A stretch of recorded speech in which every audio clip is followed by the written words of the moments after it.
welcome to Taft Stadium, historic in Oklahoma City. The United Soccer League Game of the Week kicks off week number 4 of the USL season on ESPN3 and SiriusXM FC. It's Oklahoma City Energy winless on the year taking on undefeated Sacramento Republic.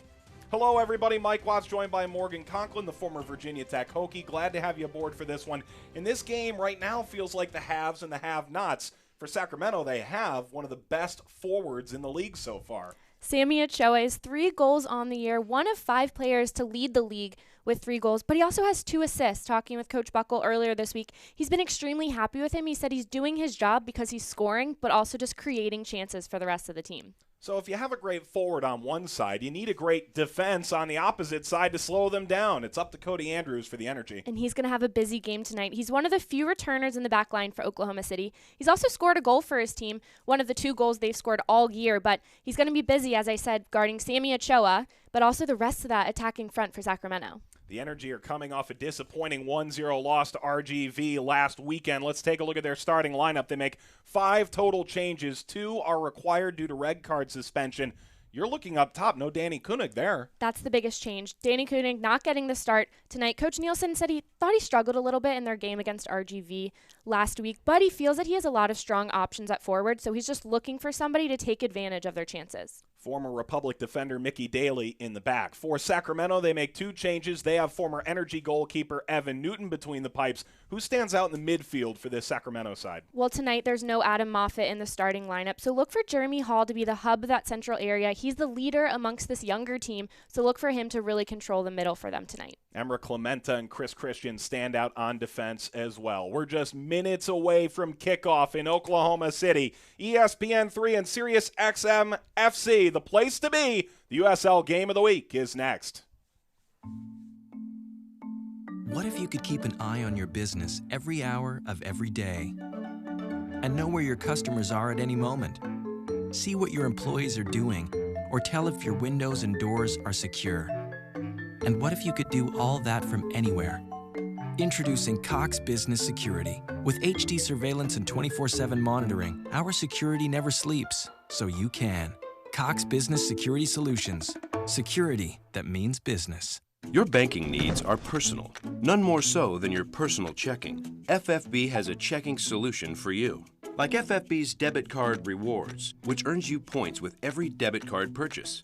Points for travel, hotels, restaurants, or merchant stores. And as always, you'll enjoy FFB checking perks like mobile deposit, online bill pay, and free ATMs worldwide. That's a lot of punch packed into a little plastic.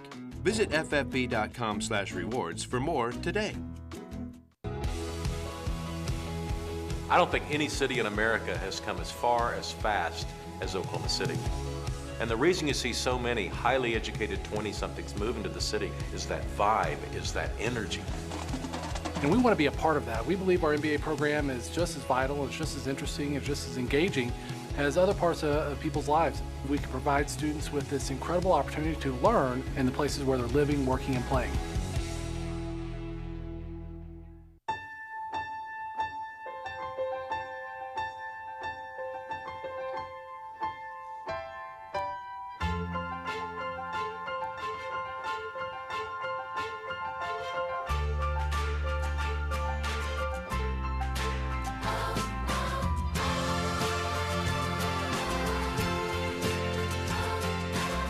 Find out how a Mercy doctor can take care of you.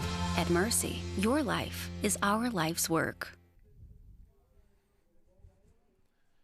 Sacramento Republic, 14 games unbeaten. Danny Barrera leading the USL in chances, along with Cody Lorendi, one of the best goalkeepers in the league. Oklahoma City Energy FC and Sacramento Republic FC just minutes away from kickoff as we open our USL Game of the Week on ESPN3 and SiriusXM FC. Mike Watts, Morgan Conklin, back with you at Taft Stadium, built in the 1930s, heavily renovated since, and there's a lot of importance to this game tonight, Morgan. And when we talked to Paul Buckle this week, his team is perfect, but he says it takes a lot of things to go right to get to that point. He also feels he has a good squad top to bottom. He's extremely confident in his team, and he has a reason to do so. They've been great so far, 3-0. First time they've started like that in their history. What more can you ask for? On the other side, 4th year here for Jimmy Nielsen, the former Sporting Kansas City goalkeeper. At the time when he came over, it was Sporting Kansas City's affiliate in the USL, but now with OKC, he feels like they should have more points, but he knows that's how he's being evaluated. Only 1 point through 3 games. He said he feels his team has put themselves in a situation to come away with more points, but to only have 1 to show, it's a bit disappointing. Extremely frustrated with their game the other night, but the good thing is a quick turnaround and they have time to just get right back on the right track. Players getting their last runs in. The grid is preparing for the game here tonight. They've had good attendance to start the season at home, but this midweek game and a change in time a little late, perhaps bringing some fans into the stands a little later than anticipated. The blue smoke rises out of the stands at Taft Stadium. When you look at this game, Morgan, I opened saying the haves and the have-nots. You'd have to argue that right now Sacramento has a good reason to think they're the best team in the league, and Oklahoma City needs to defend their home turf because they're off for the next 2 weeks. If you get a good performance against Sacramento, you'll change the entire direction of your young season. Well, and really this is all that they could ask for at this point. A disappointing loss the other night. Extremely quick turnaround. They don't have much time to dwell on that loss because they had another game to look forward to. They have 2 byes in a row after this, so if they can get a win, it will completely turn their season around because they now can build off positive momentum going forward. Sacramento Republic has all the momentum in the world. 8 goals to start the year, second most in the United Soccer League. Vucic standing over the ball, replacing Danny Koenig in the starting lineup after his disappointing performance in a 1-0 defeat to RGV last week. RGV avenging their playoff defeat to Oklahoma City last year, one of the wildest games in the USL Cup playoffs. Sacramento right back where they ended last year, first in the West. In the red jerseys, moving left to right. It's the green and white of Oklahoma City that get the first touch. They move right to left, and we're underway in Oklahoma City. OKC and Sacramento in the USL Game of the Week. Travis Haight is our central referee, and an early turnover. Hall takes over for Sacramento. Winded wide by Nishaw. And a long-distance effort, bounces wide of Lorendi, and he had to get a piece of that to knock it out. A line drive shot leads to the first corner of the match 30 seconds in.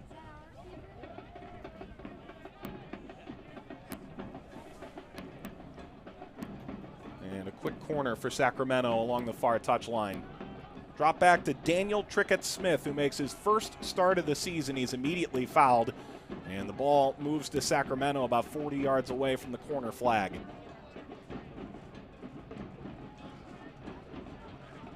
Sacramento trying to play quickly, play the ball on the ground as they get the free kick and decide to immediately send it backwards and start over as Evan Newton, making his second start of the year in goal, takes over on the back pass. Winds it all the way down past a former Sacramento man in Mickey Daly. Takes over on the pass from Cody Lorendi. That ball deflected in the back line. A dangerous pass towards the net, moving over Andrews as Lorendi had it skip by him, and the ball is out for a throw-in on the near touchline. Brought back in by Barrera. He winds in across. That gets over the head of Ochoa. And out for a goal kick, and nearly an early disaster in the second minute. And the first issue was it was a poor pass back, and then another poor pass back to the goalkeeper. Miscommunication. Goalkeeper came off of his line. The ball was played back. That has to be fixed out. Good thing it's early in the game. They got away with not letting up a goal. Still 0-0. But Sacramento's putting the pressure on, and Oklahoma City has to be on the same page. They have to communicate because this Sacramento team can take advantage of those miscues. Lorendi puts it back in play. Had 12 shutouts last year. That's as many as Sacramento had as a team. Third minute between OKC and Sacramento in this United Soccer League Week 4 matchup. Vucic checking back to midfield to knock a ball up the right-hand touchline, and a nice move by Chris Christian. A sight for sore eyes in Sacramento at center back.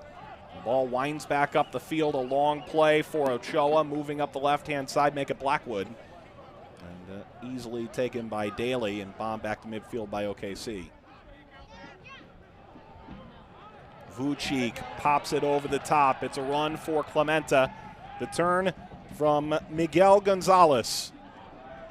Comes over from Colorado Springs. His first start with his brother, who gets the ball from him on the back pass. Daniel Gonzalez winding up the wing. Pass to Coy Kraft. Kraft sends service, middle of the box, open header, and it's saved off the line by Newton as Vucic had a perfect opportunity in the 4th minute.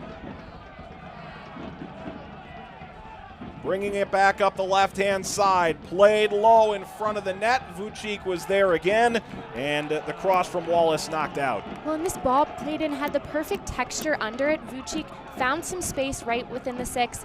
As a defender, you cannot give him that space, but just does a great job of getting the ball down. Goalkeeper gets down to push it wide, but that's great body positioning to head the ball down to keep it low and force the goalkeeper to make a save. And it ends in just a goal kick, and Oklahoma City really statistically didn't get blown out of their first 3 games by any stretch. Jimmy Nielsen thought that they could have had a better start as this ball is taken off the goal kick and headed right back to Evan Newton in the Sacramento goal. And he felt like they created chances and had opportunities. That's why he was so frustrated, because he felt that they gave some of their games away when they didn't have to. So you're right, they've created opportunities. They can prove they can be dangerous early on in this game. It's just taking advantage of those chances when they get them. Just 2 goals for in these first 3 weeks, and the throw-in from Elliott Horde is too strong for Nishaw, and a goal kick coming for Cody Lorendi of Oklahoma City Energy. Turned down Puerto Rico's national team in the playoffs to stay with Oklahoma City. They got past RGV, but ended up falling Vancouver Whitecaps 2 in the 2nd round of the Western Conference playoffs. Long ball, Newton came out of his box and knocks the ball over to the stands as Miguel Gonzalez was on the run again. Great play, coming out with his feet, getting up for the ball with his head. A fantastic play there by Newton, because as you said, that runner was sprinting through the gap. So that's not an easy play to make as a goalkeeper, but a great decision. 6th minute, and the ball comes to Harris, and he fires in service to the box, falls down to Daniel Gonzalez. Ball chipped away by Sacramento, knocked back in by Anthony Wallace, the longtime MLS man. Ball hit the midfield, and Ochoa tries to turn, picked off by Andrews. So Energy have it.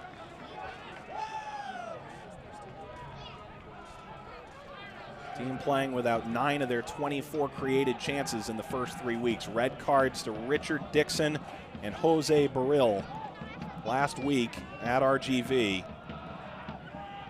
Ball played back to Newton. He's chased into his net by Oklahoma City. And the Energy takeover on the defensive end as Cody Andrews has it. 0-0 moving into the 7th minute between Oklahoma City and Sacramento.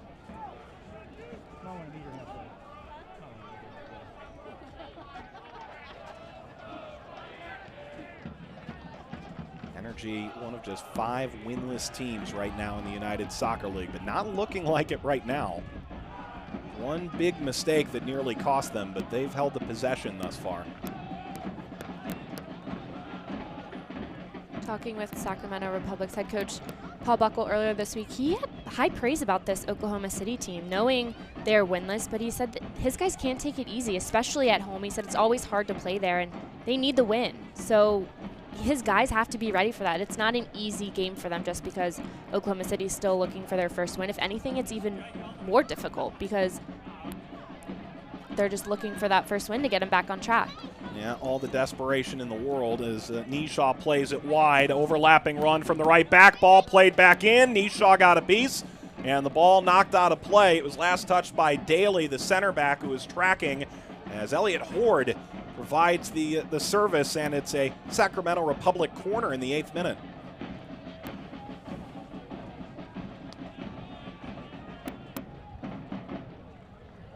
So the captain moves towards the corner flag for Sacramento Republic on the near side touchline. It's Daniel Barrera who serves a low line drive that's knocked back out by Ochoa. So a second bite at the apple. Nifty move towards the end line. Play back in by Barrera. Cleared by Andrews. Played back in by Jeremy Hall. Headed into the box. Ochoa lifts it over the 18. Headed down towards Lorendi, and he comes out and gets the hopper from Ty Blackwood.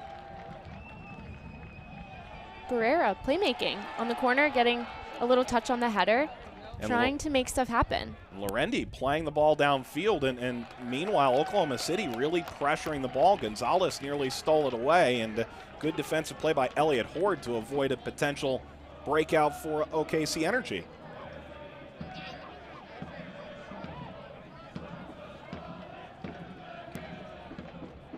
Jeremy Hall, 127 games in MLS. Red Bulls, Portland, Dallas, Toronto, New England. He's been around the block a couple of times now. All played out by Sacramento, about 30 yards away from the end line.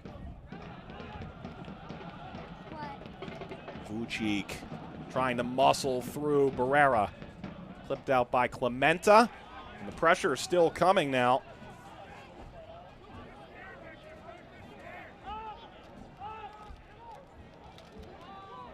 Daly playing along the back line. This is an OKC team that last year was one of the best defensive teams in the league right up till the last month and a half of the season, and all of it seemed to fall apart for them. Wallace touching to the middle. Ball turned over, comes down to Alex Dixon. Tries to wind a ground ball up the right side that is turned over, looking for Coy Kraft, rather.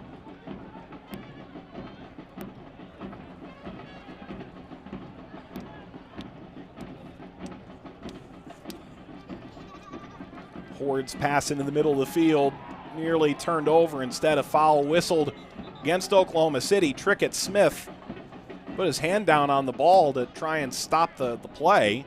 And indeed, Sacramento wins the foul behind the midfield line in the 10th minute of this scoreless affair. You can just see the line of confrontation that Oklahoma City is playing with. They have their two forwards a little higher, and then just the shape behind them with the rest of the team. They're trying to make it difficult for the Sacramento team to break them down, so they're all in their lines defensively to try to cover across the field. Anthony Wallace, former New York Red Bull, drafted in 2007 by FC Dallas in the first round, 9th overall. The ball lifted beyond the back line. It's a long run for Horde. Daniel Gonzalez coming after him, and the ball played out. Sacramento a little bit on their heels in the early going. You can see Oklahoma City really did come in with that desperation. Well, they have nothing to lose. They need a strong start will help them. So they're going to push forward to try to get an early goal, to try to establish their style of play, because they need confidence right now. So nothing would give them more confidence than a win, but to help get them a win is an early goal.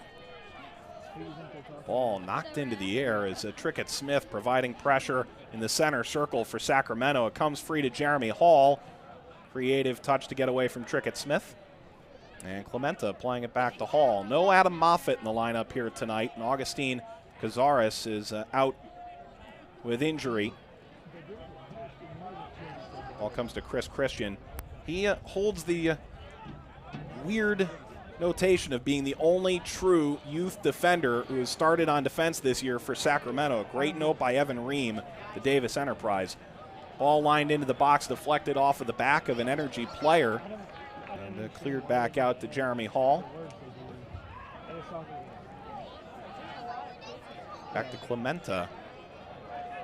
Clementa, his second ACL tear last year, a non-contact injury 6 years after his right knee was torn up.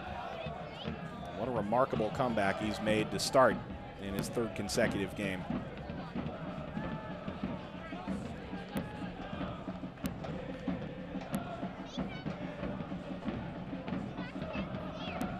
Energy possessed defensive third, 13th minute between Oklahoma City and Sacramento in the USL game of the week. To start week number 4, Sacramento perfect 3-0-0. Oklahoma City, one of 5 winless sides in the league.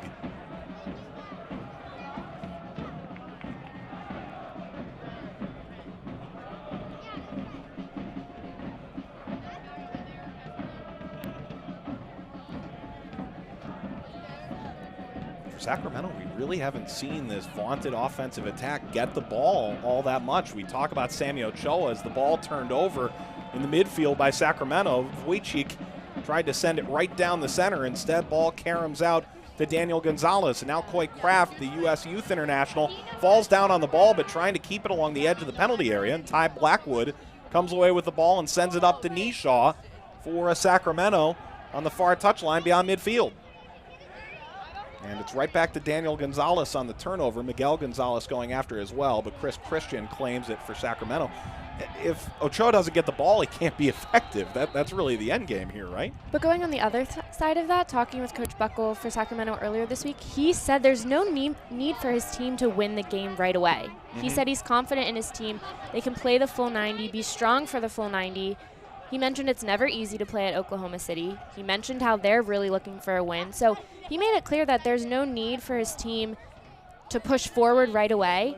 But on the other side of that, I'd like to see them establish their style, their dominant attacking style of play. I think about 14 minutes into the game, we would have expected to see that already, maybe see a few really good looks from Ochoa and Nishaw, see them really dangerous. So in the next couple minutes, I would like to see that just because that's what makes them so dangerous up front. But he did say there's no need for that, but I think his players may be taking that a little too literally right now because they really haven't had many opportunities except for within the first 30 seconds. And that was due to just a really poor back pass. There was a stoppage there. The fourth official got involved. The referee brought play back and gave a free kick to Oklahoma City 35 yards away from goal, parallel to the far side of the 18-yard box. So we'll see what Coy Kraft can do. He's got options, and he lofts it into the box. He knocks it over everybody, and it's knotted out by Chris Christian. Perhaps he didn't need to make a touch on that, but in the end, a corner for OKC. The ball by Kraft looked to be a little too heavy. He hit it a little far, so it went over his targets that were running in. I would agree with that. I don't think Christian needed to head that ball out, but just to be safe, he did have a player on his back, probably felt him, so it was smart to just be safe and knock it out. Coy Kraft taking the corner, his first start of the year, winds it into the box, punched away by Evan Newton. And the Sacramento goalkeeper, the last to touch it as it trickles over the far touchline for a throw. And Oklahoma City has had a couple opportunities from these free kicks. They still have the ball in a really good position close to goal. They have players that can make something happen, slip a ball in. So I'd like to see them try to take advantage of this. Michael Harris looking to throw, fires it right over the top of the 6-yard box, and Sacramento gets the first head to the ball. Harris chasing after it. Trickett Smith spins out on the turf. And no clue why Harris was whistled for the foul, at least in his mind, but I think the official has a fair point. And Sacramento will take over in their defensive half in the 16th minute of this scoreless affair.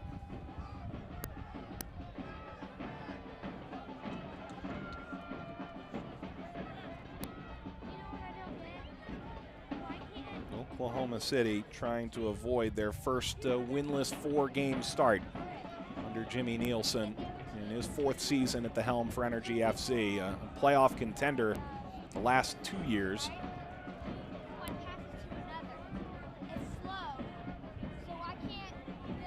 Just an out-and-out tough start for Energy FC. So far looking good against Sacramento. Knocked back by Gonzalez. Harris will retreat.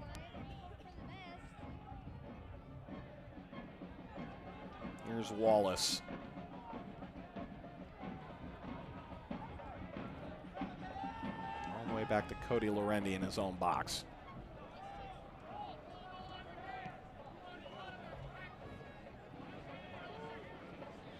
Christian nods the long ball, bounces around in the midfield. Barrera coming over and whistled for the contact against Daniel Gonzalez in the center circle.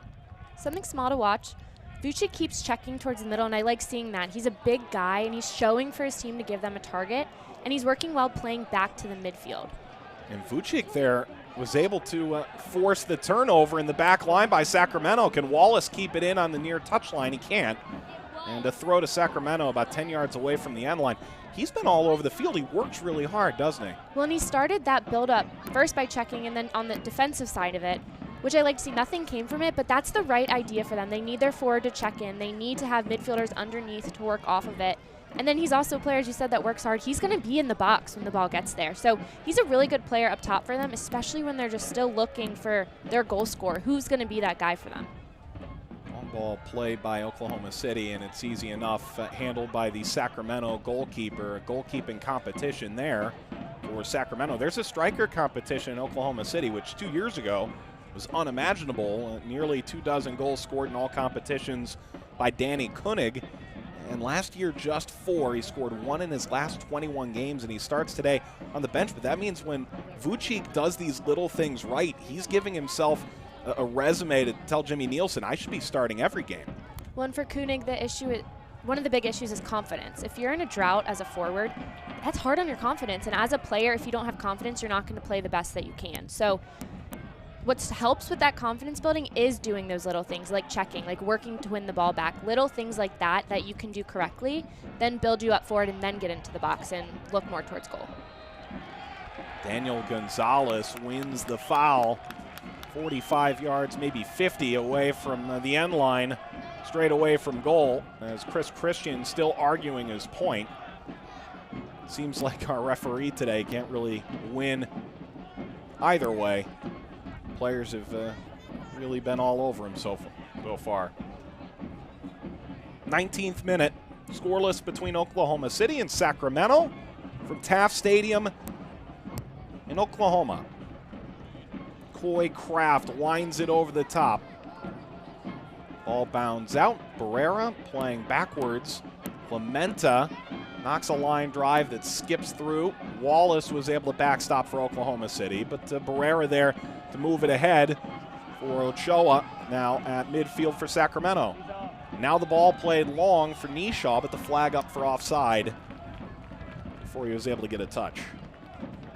And that was a dangerous opportunity for Sacramento because of the transition, and most of Oklahoma's players were stepped up. They didn't have many defenders back, so they got lucky with that offsides call because otherwise it would have been 1v1 off to the races, pretty close to goal. And if Oklahoma City is going to keep moving these numbers forward, wouldn't you think that that's the way you beat them with Nishaw's speed, Blackwood's speed on those counters? Well, that's what makes the counter so dangerous is your numbers are up, and they have the speed and the ability to be dangerous even if there's not many of their attackers going forward. So if Oklahoma City is going to send their players forward, they have to put one in the back of the net or get a very good chance, because otherwise they're off to the races, as we said, and they have to transition quickly to defending. Cody Lorendi takes over for Oklahoma City Energy, and now Wallace new to the equation for the Energy. Made a lot of changes, not only in this game, 5 from their last contest against RGV, but since last season. Ochoa on the near touchline, battling Wallace step for step. Ball comes loose, and moving in is the right back. A sliding challenge at the last moment to keep Horde out, and it's knocked out.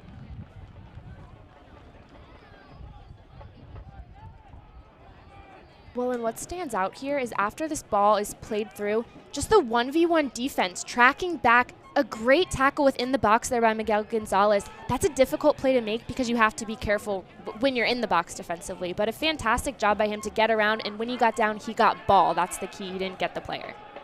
And meanwhile, ball fired down the field for Rasmussen, who we haven't heard much from so far.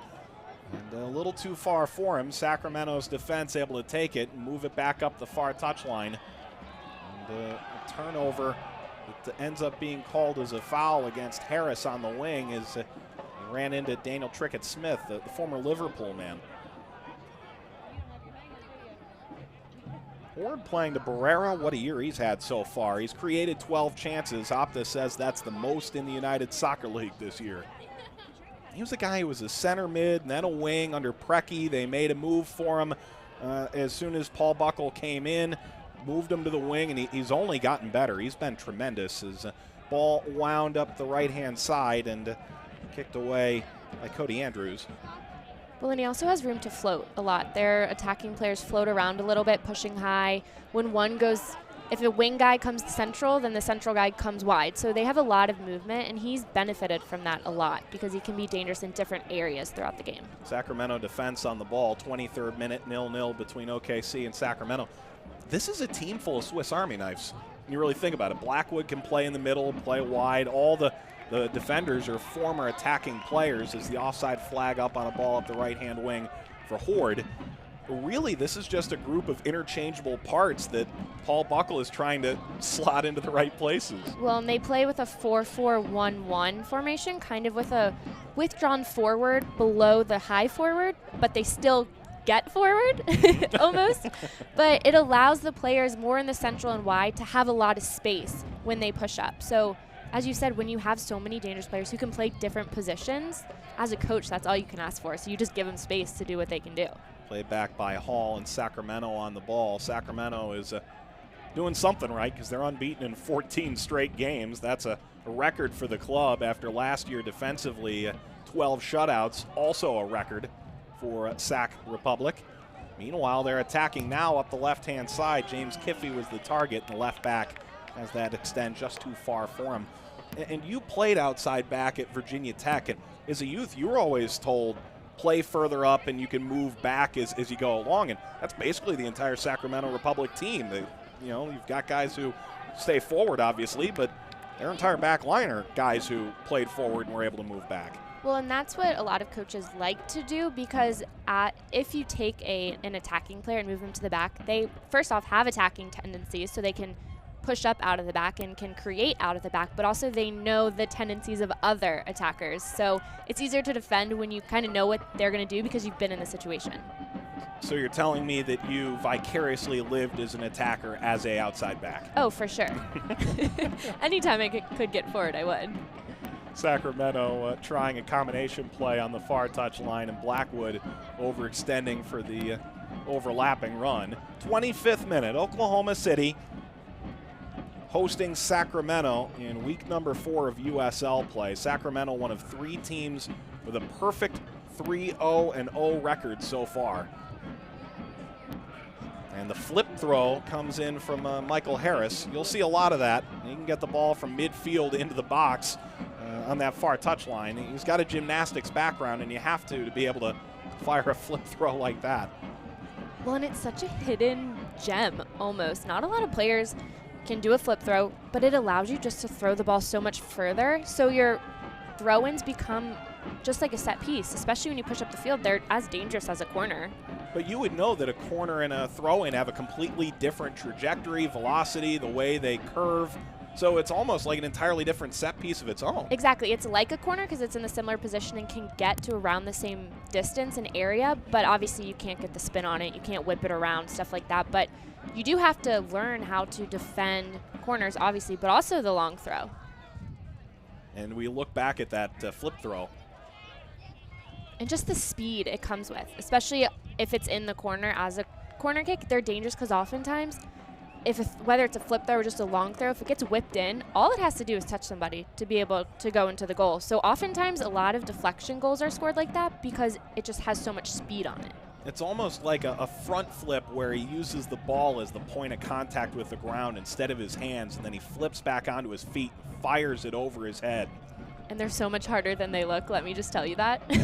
Really? They're harder than they look? It is so difficult. First off, to balance. Second off, to get the speed and to be able to whip around like that. I've tried a few times, didn't work out well. So I have a lot of respect for people who can actually do it.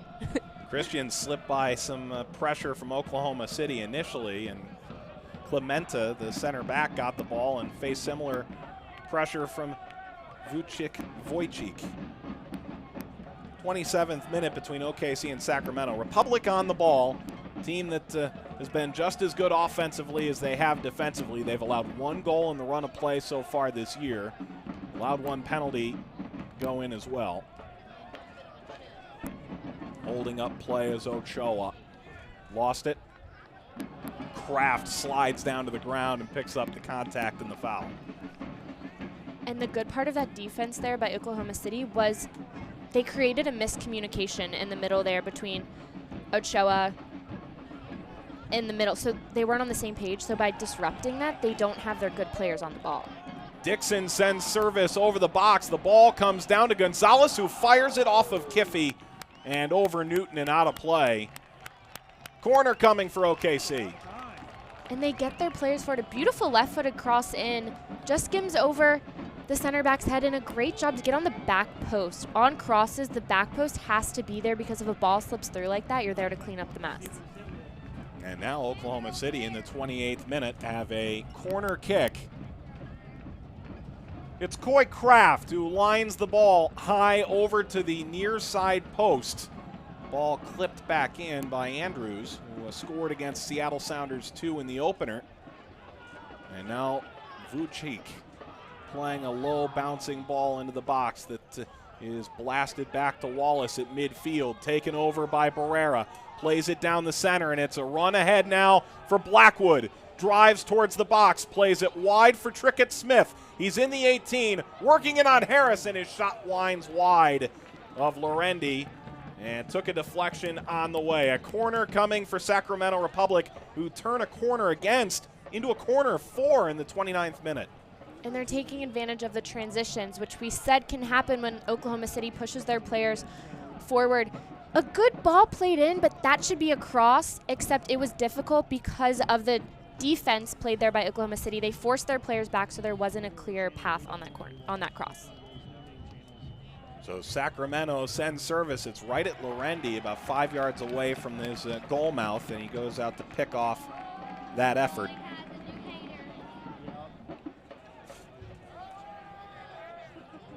Last year, this group allowed 18 goals in the last 5 games. 5-13 preceding that struggle. Offensively, they skidded into the playoffs as well. They were in position to be in first place the vast majority of last year, Oklahoma City. They had games in hand the whole time as Harris unveils the flip throw again and fires it into the box. Ball comes down, setting up a bicycle kick, and it's in! Unbelievable from OKC Energy! And it's Gonzalez! 1-0.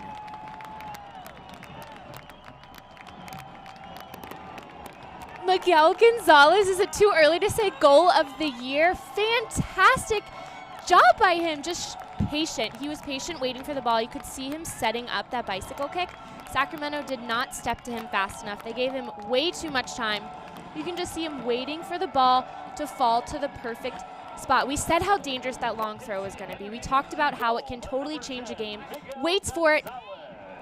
That's incredible. Just the timing of that. Sacramento defense has to step higher. But that is one of the most beautiful goals I've ever seen. Miguel Gonzalez, that's his first goal as a member of the Energy, coming over from Colorado Springs. What a finish, and it's 1-0 in the 30th minute. And for a team that needs confidence in their attacking, what a better way. Taking advantage of a set piece, using their long throw that we said can change the game. And a finish like that will just get your team going no matter what, but especially when you need goals. Absolutely beautiful, a fantastic finish. I'm kind of speechless. I mean, beautiful. Now, Sacramento had given up 1 goal in the run of play all year, and it takes that to be the second. That's how you have to beat Evan Newton in Sacramento right now. That's how hard it is. Something extremely special like that. I mean, wow. Wind that up at USL. Put that in your 11 things I noticed this week, Nicholas Murray. Time to get to work. What a play that was. 32nd minute, and a foul conceded. OKC taking over midfield, and Wallace will play it from his left back position. Comes down in the box, and it's lifted over towards Gonzalez again, who brings it down. Watch out, young man. He hits Barrera, and he's still on his feet. Ball comes free on the left side. Clemente kicks it out off of Wallace, and it belongs to Sacramento. Well, in Sacramento, as I said on the goal, did not step enough. They gave Gonzalez way too much time there, but especially now they need to have higher pressure defensively because Oklahoma City is confident. They have the momentum after that goal. Momentum isn't even the word for it. So they need to be strong defensively because they will continue to push forward.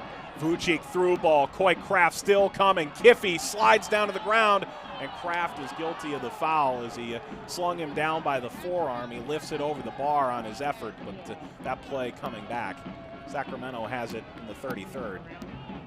What is that for a player on the field? You just watched maybe the goal of the year in this league, and I know we're only in week 4, and I know we saw great stuff from OC County last week, and we saw great things from San Antonio. Chris Tierpak had a great goal, but beautiful. Miguel Gonzalez put his in there. What are you thinking now as the other 10 players on the field? Is that contagious? What is Sacramento thinking? Sorry. Oh, what's Oklahoma City thinking? Oklahoma City is thinking, we're in this. Yeah. I mean, there's a long game to go. It's not over, but they're just thinking personally how much confidence that gives their team all around the field.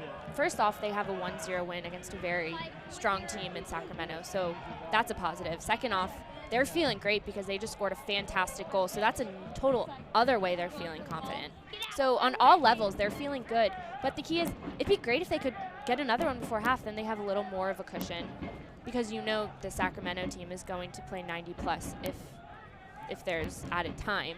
But Oklahoma City, they're feeling good right now. Fans are feeling good. Coach Nielsen has to be feeling good, which I'm sure that's the goal they needed to erase last week. I mean, hopefully now he's over it, because that's the best way to do it. Ball comes down, and it's Blackwood. It comes free now to Nishaw in the box. He plays it back, and it's Kiffey who glides by his defender and sends service towards Blackwood. The defense up to the task as the ball bounds out and is caromed off the foot of Nishaw and out for a throw-in. And well, Mickey Daly is a little bit struggling after he made the defense to knock that ball over to Nishaw before he knocked it out. Yeah, that was awesome. What was funny is that the truck went. 35th minute now at Taft Stadium. Already one of the great goals the USL season scored in Oklahoma City's second home game. Miguel Gonzalez in the 30th minute. Ball comes back to Vucic. Trickett Smith able to take it away from the 6'4" giant among men. Now Barrera in the center circle clips a ball long, and here comes the pace of Blackwood, cut off by Lorendi in his own box.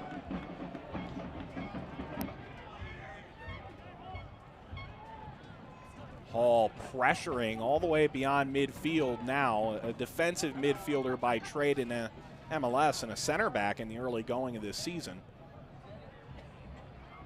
Vucic on the far touchline, playing it up to Miguel Gonzalez. Far touchline, 20 yards away from goal. Ahead to Coy Kraft. Tried a back heel pass, but was already in an offside position. The movement by Oklahoma City is fantastic. They're confident right now, and they're playing confident. They're getting numbers forward. There was a great through ball played in, and then it was laid back, and it was played through again to another runner. I love the fact that there are different players getting forward. It's not just their two forwards. It's not maybe one center mid. They have their wingers getting wide and a forward at the same time, which is fantastic. Horde into the box, plays low service. It's clipped away by Andrews. Pressure still coming from Nishaw, and it comes free to midfield as Oklahoma City trying to counter now. Ball played up the near touchline. Can Gonzalez get there first? Newton has come out of his box. He's pressured all the way into the corner, and it belongs to Sacramento. Newton retreating back to his own goal in the 36th minute. Newton on it again. Taft Stadium in Oklahoma City. Thanks for being a part of the USL Game of the Week on ESPN3 and SiriusXM FC Channel 85. Start of a great partnership between USL Productions and both those companies this year. Sirius had the championship game at Red Bull Arena last year. They'll have every USL Game of the Week this year, and ESPN with national coverage on ESPNU in July. The San Antonio game and Tampa Bay and Cincinnati both be on ESPNU. Mike Watts, Morgan Conklin with you is Oklahoma City, an absolute stunner in the 30th minute to take a 1-0 lead. Daniel Barrera drops back to Chris Christian. They weren't sure he was going to come back to Sacramento. He trialed in Portugal and was a late returnee. He's into the lineup now. And knowing his history in Sacramento, he may not be conceding that spot anytime soon. Sacramento in an interesting place when you talk to Paul Buckley. He says if you're not 100%, it's not right to the rest of the team to play you over a guy who is, because there's so much depth, 1 to 20. He really believes that there's a lot of interchangeable parts. And that just makes each player better, because they have to perform or else someone else is going to get a shot. So it allows players can't rest. They can't take any games off because they don't want to work hard. I mean, it makes every single player work their hardest in training and games. and it just makes each player better. As a coach, might make some decisions a little difficult, but it's also a good problem to have because you're so deep you can just plug different players in. And a turnover from Hall there as Fuchik has it and plays it back to goal. Of course, Paul Buckle's a little odd. I haven't heard of this, but about an hour to kickoff, he'll go in and he'll write in the players that are playing that game. The players on the team don't even know until they walk out for warm-ups whether or not they're starting or on the bench in the 18. Long ball for Kraft. Ball bounces down off the head of Kiffey, and Christian gets it over his shoulder and back towards midfield. Trickett Smith, a header towards the opposite touchline. And this ball knocks off of Harris, who keeps it in for Energy FC. Sacramento steals it away on the far touchline. But you don't even know when you get to the stadium if you're starting if you're on Sacramento, and that's how Paul Buckle likes it. As Barrera takes contact from Danny Gonzalez in the center circle, and it goes down. Well, and from a player perspective, that means every single player has to be game ready. So as a coach, as I said earlier, in trainings you can't rest, games you can't rest. In warm-ups and leading up to the games you can't. Every player has to be game ready because they just don't know until the last minute. Trickett Smith, now Hall. The Sacramento team hasn't tasted defeat since July of 2016. Blackwood on to the left side of the box. Kicked away by the defense of Energy FC. And Oklahoma City tries to counter quickly. Christian stepping up at center back, but it's a great move to wind it ahead to Gonzalez. And now he plays it to his brother Daniel. Dixon running down the center. Instead, he's looking for Rasmussen. The header isn't a very strong clearance. And here's Philip Rasmussen on the near touchline, playing it into the middle of the field, and Gonzalez. Wallace now. And the left back to Cody Andrews, the central defense. And Philip Rasmussen getting forward, that's something that Coach Nielsen wants to see more of. He said he's been fantastic in trainings, good in games, but he wants to see him getting forward more. So it's nice to see that. He was open, he was calling for the ball, had his hand in the air, waving. Didn't come out for him. The pass didn't quite get to him, but that's what they want. He said he has extremely high experience from his time playing in Denmark. And just they need a little more from him getting forward. So it's good to see so far this game. He's working on that, and he's getting in the box, which is what they want. Yeah, Rasmussen, a guy who played 8 years in Denmark in that top division, and perhaps it's no surprise that Jimmy Nielsen has gotten some of his best products in Oklahoma City out of that neck of the woods, including one Daniel Koenig. 41st minute, Oklahoma City, a 1-0 lead. 30th minute, bicycle kick finish. It'll surely be on the USL Twitter page, if it isn't already, as Miguel Gonzalez up to the task.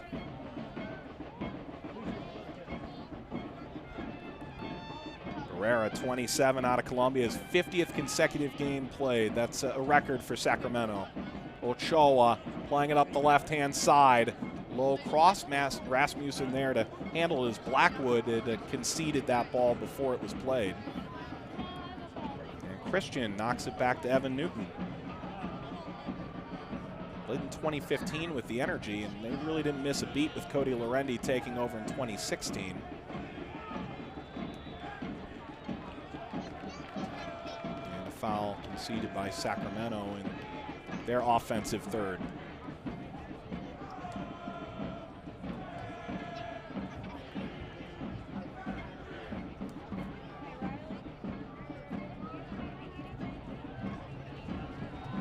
Last year at the helm of this really terrific Oklahoma City defense. 12 shutouts, among the best numbers in the league. A little disappointing that in the last 5 games they allowed so many goals. So he had a chance to add to that total, and really this defense said maybe a little lazy, maybe a little complacent down the stretch. We talked to Cody Andrews this week, and he said maybe we just didn't get to our spots as fast at the end of the year. It's tough to play at a level where you have 12 shutouts through 25 games if you're Oklahoma City come September, the dog days of the stretch run. Well, it's one of those things, if you're at the top, it's hard to stay at the top. You might get a little complacent because you're used to having success and stuff like that. So you hate to say it, especially at this level, but it is kind of common because that's just sometimes the mentality that you might get stuck in. And they made a lot of changes to this roster. They wanted some fresh eyes as Kraft fires in a throw-in. as the ball knocked out of play.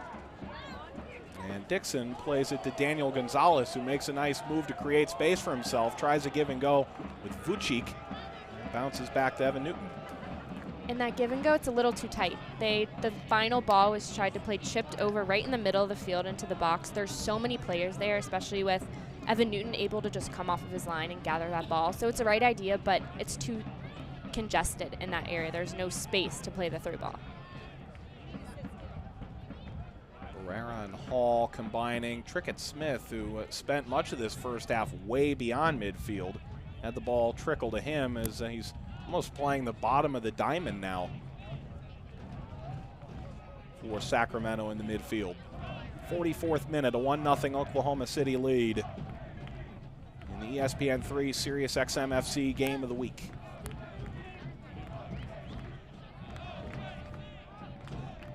And this is just the start of an amazing week. Swope Park is playing Sacramento on Saturday. FC Cincinnati taking on St. Louis. Louisville and Tampa Bay for first place in the East. This is just the start of what's going to be a highlight reel week in the USL.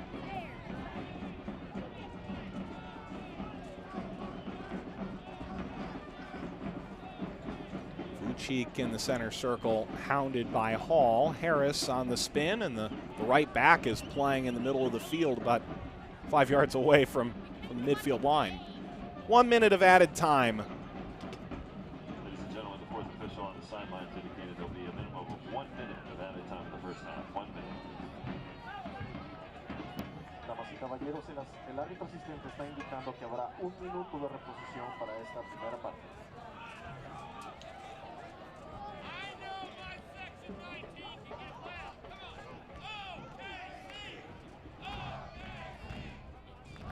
Gonzalez takes contact but plays it back. Vucic finding Kraft, who takes the ball top of the box, fouled by Christian right at the top of the arc.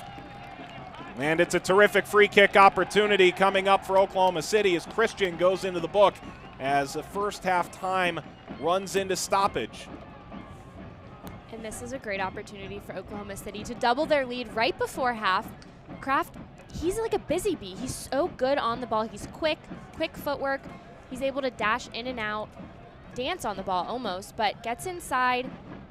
Definitely got clipped. I would definitely call that a foul. But this is such a great opportunity for Oklahoma City, a great location right in front of the goal. They have players who are dangerous on the ball. Sacramento needs to come up big here. You see who that is behind the ball? Miguel Gonzalez. He already has a bicycle kick. Is it possible he's looking for more? You know he's confident. He's feeling it.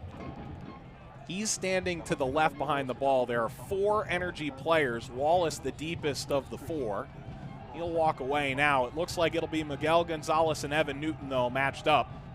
Coy Kraft standing there as well. Instead, it's Vucic, and really didn't get the best of that. Puts it 6 rows deep and never really challenged Evan Newton. Gotta feel that's a little disappointing. Definitely a wasted chance there. We talked about how it's such a good opportunity, about 10 yards out of the 18. Good location, center of the field. You have dangerous people on the ball. Got completely under it, popped it way high over the bar. Didn't even force Newton to take a step to even try to make a save. So that has to be a ball that, if you're going to hit it low to at least make the goalkeeper make a chance. Halftime in Oklahoma City, and Morgan, anyone can talk about the bicycle kick by Miguel Gonzalez in the 30th. That's impressive. What else stood out to you in this first half? Just the defense of Oklahoma City across the whole field, shutting down this attacking front of Sacramento that's so good. They never found their rhythm. They need to do it again in the second half. At halftime, the 30th minute goal from Miguel Gonzalez is the difference. Sirius XM FC and ESPN3 returns with the game of the week after this. Oklahoma City over Sacramento 1-0.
Halftime between Oklahoma City Energy FC and Sacramento Republic FC. A 14-game unbeaten streak is on the line for Sacramento, and they trail 1-0 to the Energy at Taft Stadium in Oklahoma City.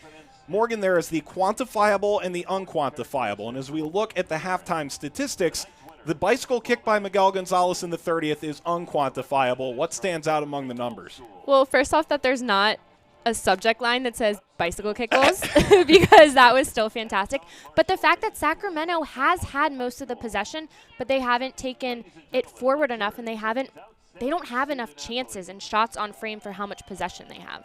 They do equal on shots on target, but really the Energy got the best opportunity of the game, and the best opportunity for Sacramento, in truth, was a near own goal by Oklahoma City Energy in the first 5 minutes. And it's in the first 30 seconds. And it's because they haven't gotten their strong players. Ochoa, Nisha, Barrera has been good, but they haven't found their rhythm, and they're not on the ball enough to be dangerous. Well, Sacramento will need to be better if they want to keep their 14-game unbeaten streak alive. SiriusXM FC and ESPN3 return with the USL Game of the Week highlights after this 1-0 Oklahoma City.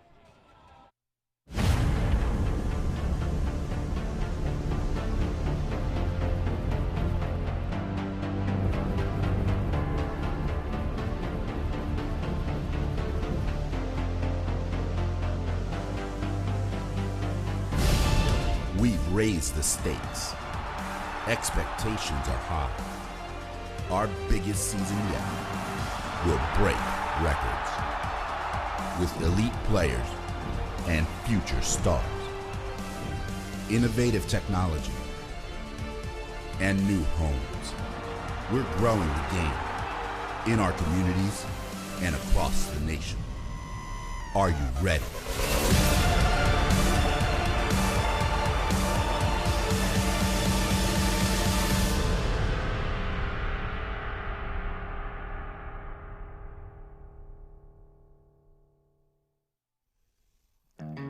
Last week at San Antonio FC, the USL Experience completed a second year of unprecedented success.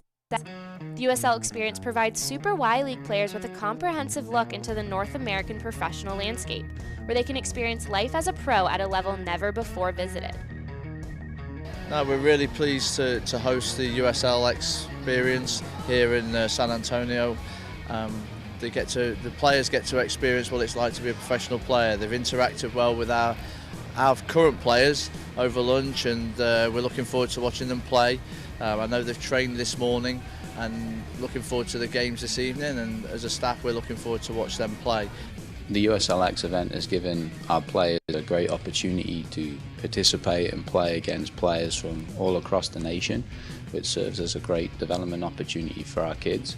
Obviously, Texas is a big state, but when you get the opportunity to play against kids from across the nation, this is a once-in-a-lifetime opportunity right now at their age groups.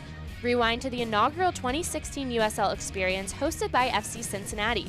During halftime of the River Cities Cup versus Louisville City FC, USL Experience players walked out onto the field in front of a 20,000 capacity crowd at Nippert Stadium and were recognized as the future of the game.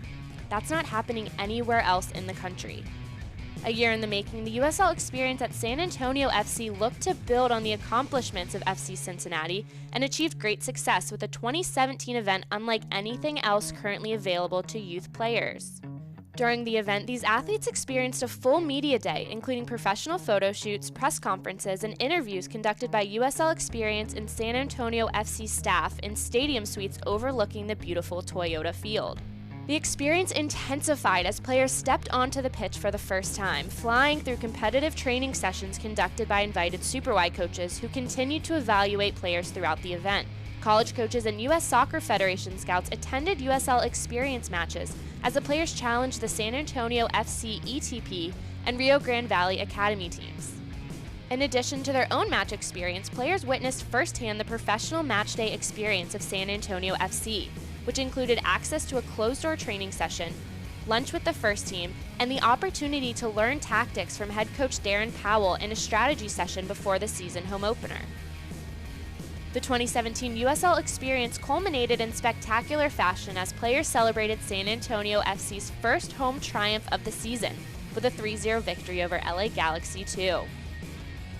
By providing an event such as this, the USL has become a leader through its commitment to youth development. The USL experience is breaking barriers by making professional soccer and the professional dream more accessible. For USL Network, I'm Morgan Conklin. Mike Watts and the incomparable Morgan Conklin back with you. It's a 1-0 Oklahoma City Energy. Miguel Gonzalez in the 30th minute over Sacramento Republic FC. And Morgan, when you look forward to upcoming games, obviously this weekend is packed with outstanding games. You look at Louisville taking on Tampa Bay, and you look at certainly Sacramento and Swope Park Rangers. Those are all great, but ESPN's got a great slate as well. And next we've got Nippert Stadium and the Rowdies taking on FC Cincinnati. The Pride is going to be all kinds of whipped up for that one. This is a really good slate of games. And two teams that draw high numbers of fans coming. Nippert Stadium, beautiful stadium there, but two really good teams that have strong attacking names, strong attacking presence.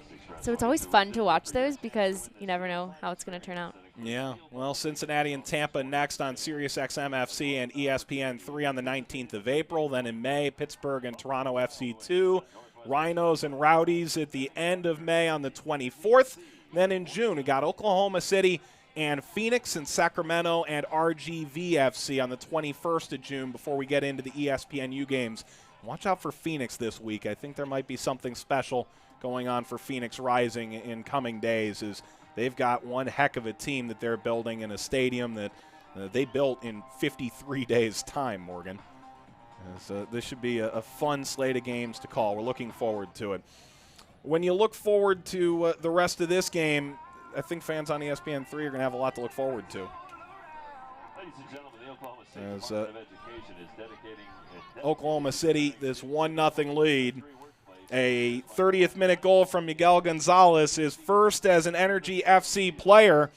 It's Oklahoma City trying to protect that lead against a Sacramento team games. We look back at the first half highlights when we return on SiriusXM FC and ESPN3.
Halftime between Sacramento and OKC Energy on ESPN3 and SiriusXM FC. Mike Watts, Morgan Conklin, first half highlights. And from the outset, Sacramento had a few chances to try and get ahead here. An early shot on Cody Lorendi in the opening minutes and a near back pass that led to a near own goal for OKC. Sacramento could have been ahead. Within the first 2 minutes were their best opportunities. You said the poor back pass. It was one bad pass to another miscue. But within the first 2 minutes, those were their best opportunities of the game. Their attacking players were a little quiet throughout the rest of the first half. So they're going to need to capitalize as they go forward. And you could see Jimmy Nielsen there, clearly not pleased in the corner of your screen. Vujicic nearly put that in the net, but Evan Newton making the save that seemed like it'd be the save of the game. Yeah, not too dangerous of a header, but Vujicic in the right position, headed the ball down. But Oklahoma City has created a lot of chances going forward. Haven't had the most shots on goal, but they've had the build-ups. Then they've had the opportunity, just the final ball hasn't been there. But it all culminated with the beautiful long throw, a flick off of a Sacramento defender, and the finish. I mean, fantastic. Sacramento gave Gonzalez way too much time as that ball came down. He needed a defender tighter on his back because he just was waiting for the ball to drop. But a perfectly timed bicycle kick and a beautiful finish. Miguel Gonzalez, tongue out of his mouth as he runs away. Unbridled joy, firing a bicycle kick in the 30th minute off a Sacramento deflection. And it was 1-0 in favor of Oklahoma City. And finally, at the end of the first half, 25 yards away from goal, an opportunity for Oklahoma City, and they come up short. A free kick that Vujicic puts into the stands. As halftime here between these two teams. And what does Sacramento need to do? We saw the possession numbers. They're very flattering for the Republic. And yet, they don't really have many good chances of their own volition in the last 40 minutes of the first half. Well, to be dangerous, they need to keep getting Danny Barrera and Trickett Smith on the ball because they've been good with the ball at their feet. But on the other side of that, they need to connect with Wilson Nishaw, Sammy Ochoa, have to be on the end of crosses, of entry passes. They need to get their two main guys up front in this game. But on the other side, Ochoa and Nishaw need to show for the ball and need to be available because that's when good things happen for Sacramento, when those guys are involved in the play going forward. Oklahoma City Energy trying to get on the board with their first win of the year, 0-2-1. Energy feel like they could have had 9 points from those first 3 games. Not sure a neutral observer would completely agree with that sentiment, but Jimmy Nielsen very confident in the group that he's constructed as the players have returned to the field and they prepare for this upcoming half. Mike Watts, former Virginia Tech Hokie, Morgan Conklin, and Oklahoma City, a market that has really had good soccer to watch the last few years. They've made runs deep into the Western Conference playoffs. They have now gone 9 regular season games winless, 14th in chance conversion and in goals in the West. And it takes that one special moment to maybe turn a season. You talk about confidence in the first half for Oklahoma City. How do they come away with this with a 1-goal win? Because that's all they're after now. Well, in the first half, they played strong defense as a team. I mentioned that earlier. They need to keep that up because Sacramento will be pressing. They will be looking for their targets up front. So Oklahoma City has to have the defense. That is so important. The rest of this 45, if they can get another goal in, great. They need more confidence. That's great for them. They already have a little bit of the confidence, but defensively they have to be strong in all lines of the field, starting up top, making it difficult for Sacramento to move the ball around.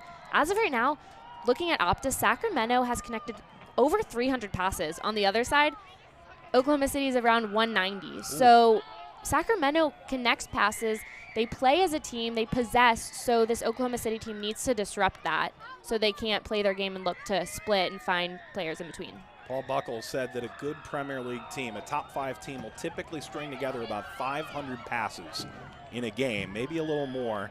Right now, Sacramento is well on pace to reach that 500, but whether or not they come away with the win, an entirely different point as we're into the second half.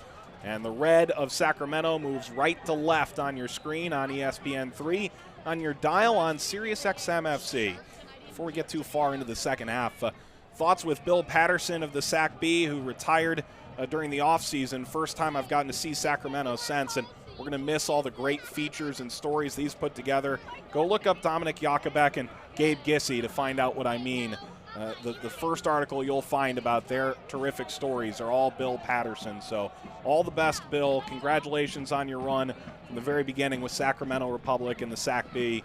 And certainly enjoy your retirement from the beat.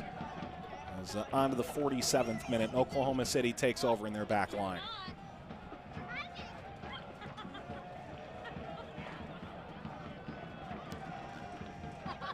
Wallace now on the left side, moving left to right in the green and white for Oklahoma City. Dixon tried to get his foot in.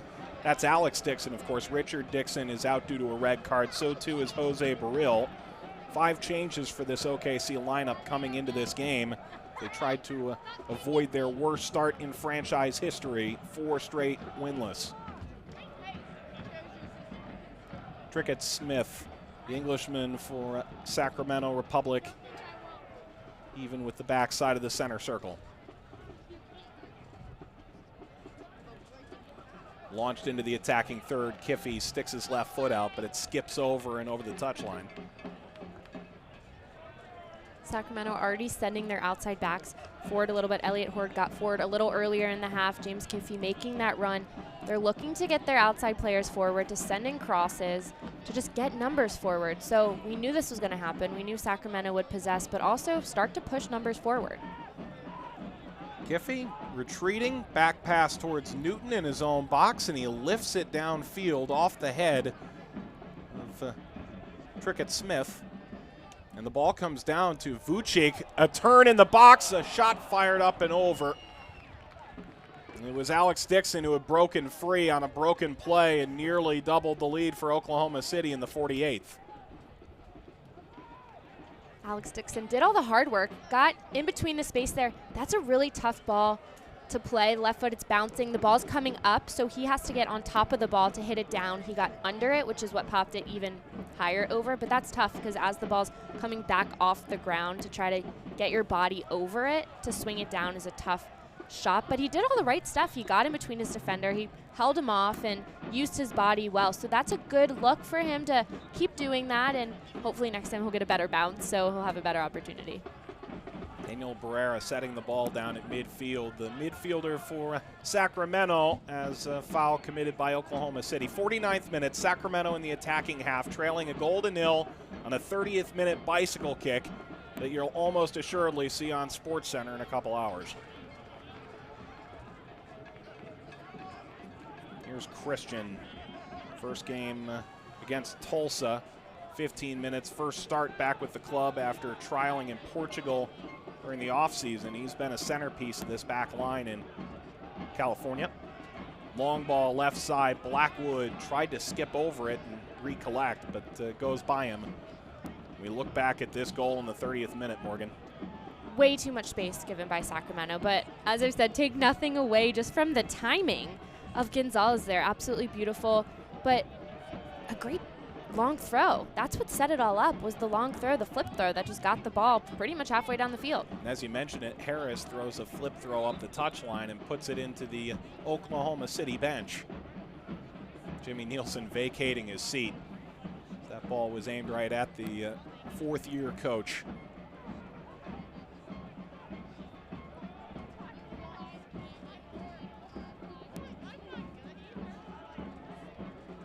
All the way back to Evan Newton. Brief stints in Houston and San Jose, but never played at the MLS level. Succeeded greatly with Arizona in 2014 and here in Oklahoma City in 2015 before moving on to Sacramento and being part of one of the best goalkeeping duos in the league with Dominic Jokabek, who at 37 is the oldest player to play in the league so far this year, although Donovan Ricketts in Tulsa is 39. The left-hand side, Kiffey able to keep it in play. Trickett Smith combining with him. The turn back from Blackwood, gets the ball from Hall. Chips the ball to Trickett Smith. Left-hand side, 30 yards up from the corner flag.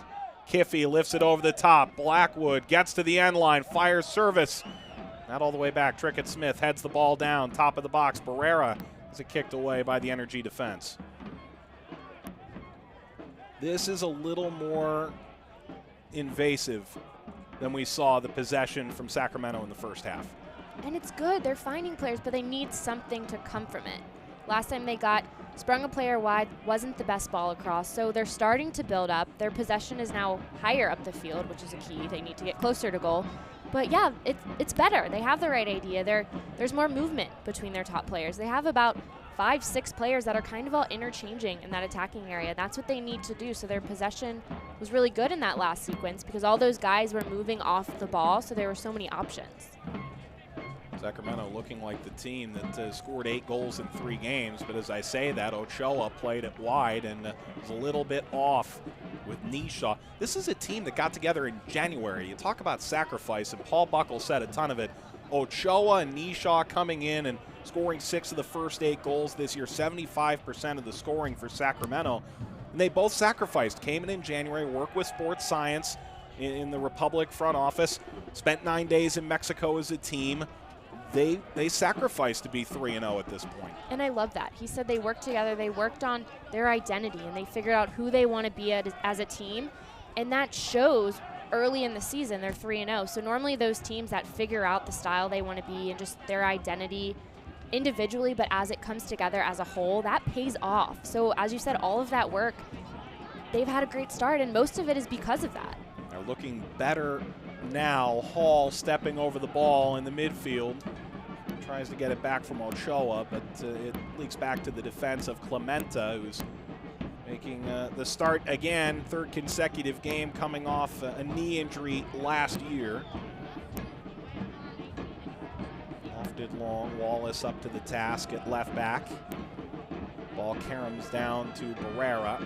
Playing pitch and catch with Hall. Ball played to the left side of the box, brought down by Kiffey. He's got a little space to work. Fires across off the back of Harris.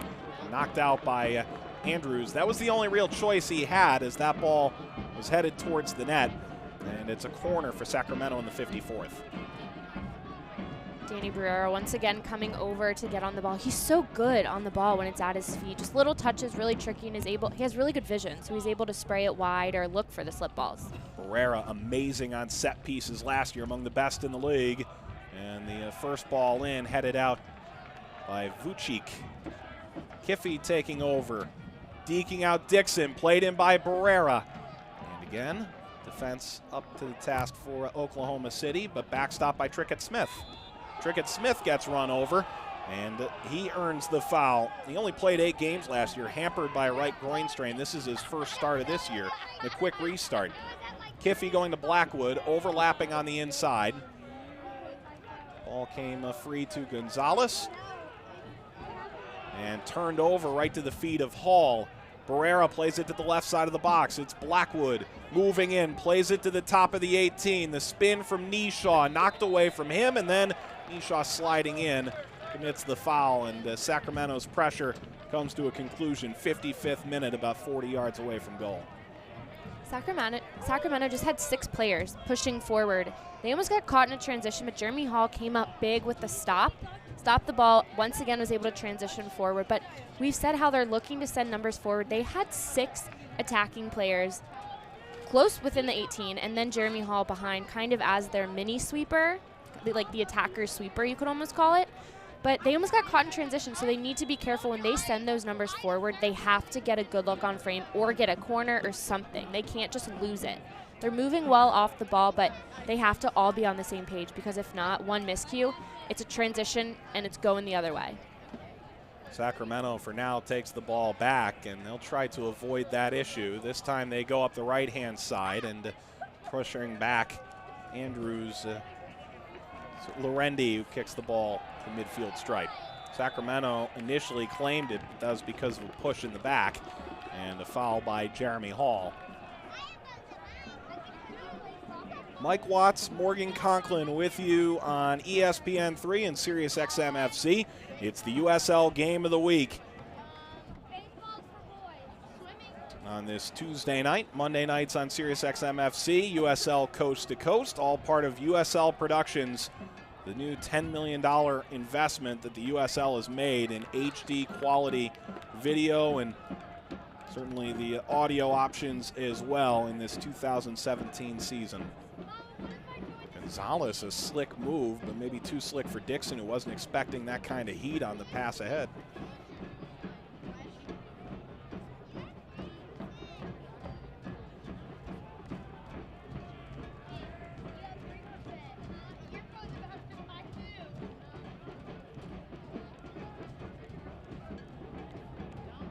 Trickett Smith off the bench in the first 3, 21 years old, still so young.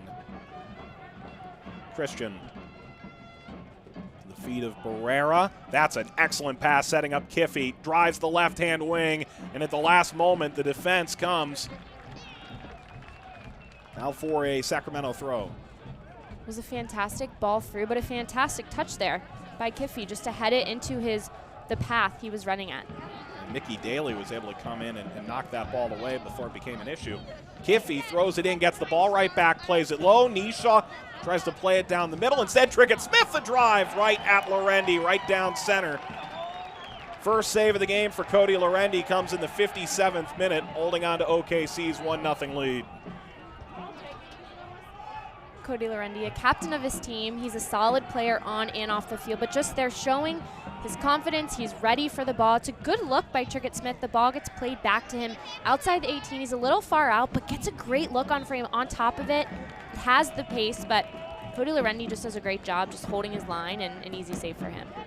Meanwhile, Oklahoma City wins the foul in the offensive half, and a quick restart. Wallace going up the left-hand side, and along the edge of the touchline, it's Clementa taking on Gonzalez, who swerves in across, headed off of Vucic, and he fires that way out of play. Could have had a lot more there and just wasn't able to direct it on goal.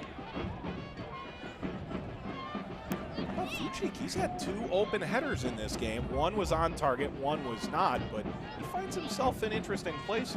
He's a big guy, so he uses his body well. He's able to body up his defenders and hold them off. There, he kind of slipped in behind. So why can no one find him if he's 6'4"? That's the question. He does a great job of losing his defenders. You would think they would always know where he is. One, because you can see him all the time, but also because you know he'll be a target. But he does a good job of moving, and it's also hard to mark him because he's active defensively and when he's attacking, so he's kind of everywhere, so it's difficult to know where he's going to be. Vucic was able to snap a header down to Dixon. Dixon trying to play it back, and Vucic had the wires crossed. It leaks out over the end line. It's a goal kick for Sacramento. And, you know, it's a little dark now outside. They've got the lights on. I would even think the shadow is a little bit big from Vucic when he runs up beside you. So maybe they should be able to see him. That's right. 3 subs waiting to come on. 1 for Oklahoma City, a pair for Sacramento in this 59th minute. Sacramento certainly getting a little offensively minded. Out goes Horde and Blackwood. Number 9, Henry Williams, replacing number 17, Tyler Blackwood. Harry Williams comes on. All substitutions in the 59th minute. On the other side, Kyle Highland is come on for Oklahoma City Energy.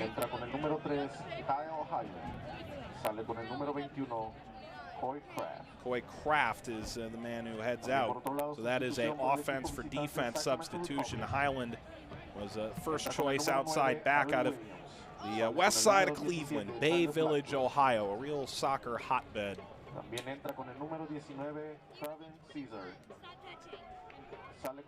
Oklahoma City on their back heel now as pressure coming in.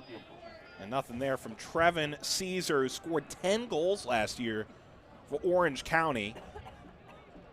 And they got raided during the offseason, OC. They're off to a good start, but Preki taking several players to St. Louis from both OC and Sacramento. Turns out it's the great California talent drought. Not that either of those teams are struggling with those players out of the equation.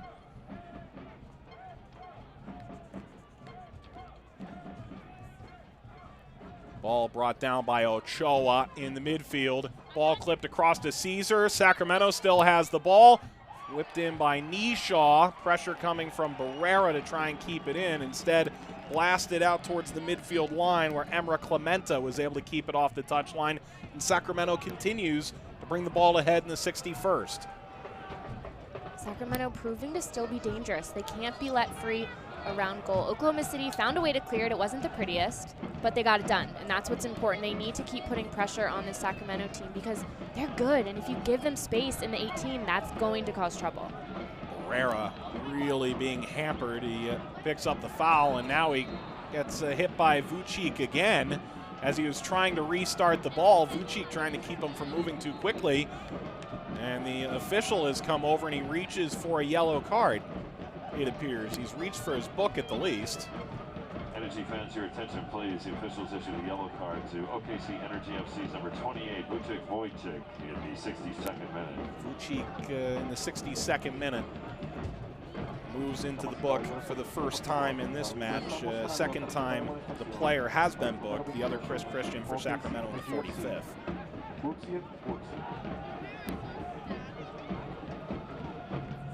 Born in Poland, raised in Chicago, out of the Chicago Fire Academy. Vucic picking up the 62nd minute yellow card.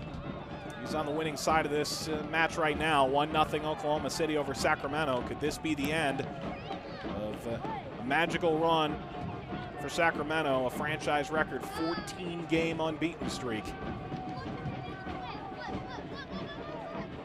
That's a lot to live up to. And especially to hear it game after game as the number gets higher and higher, that's difficult to deal with as a player. So they're able to put it aside and just play, but here we are saying, is it over? What's the streak gonna be? So it's just a lot of pressure that kind of lingers over them. So that's probably in the back of their mind, even though they want to put it behind them. So that first goal that they need is even more important. First, they need the win, but they just need the first one to get them to equal. Just trying to level this score and find their way back in.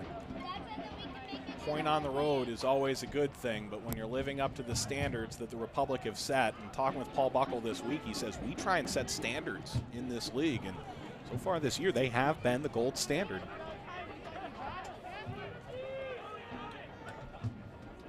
There are 9 unbeaten teams in the league, but very few could make a claim to be the best. And I think Sacramento and maybe Tampa Bay in the East have the best cases for that.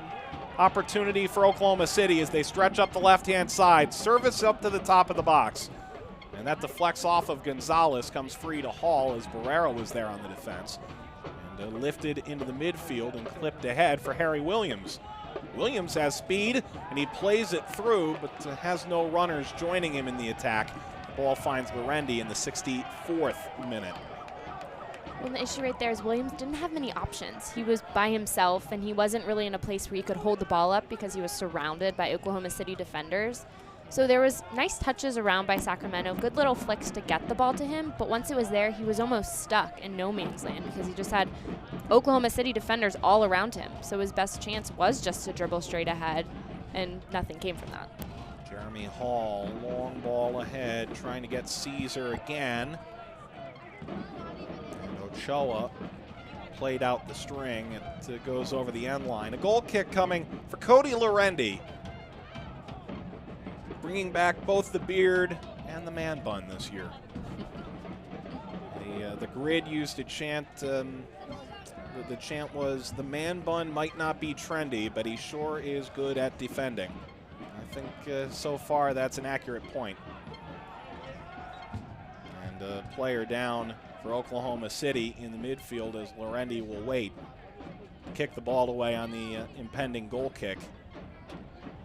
A leader on and off the field when we talk to Jimmy Nielsen. He's got the captain's armband now, but he didn't need that to lead this team last year. Energy lead, 30th minute goal from Miguel Gonzalez. Had 2 goals against the Energy, playing against his brother Daniel with Colorado Springs Switchbacks in the last couple of years. As Oklahoma City looking to make a substitution, Alejandro Covarrubias is waiting in the wings, and Philip Rasmussen is both the player down and the player that the 4th official has on his board.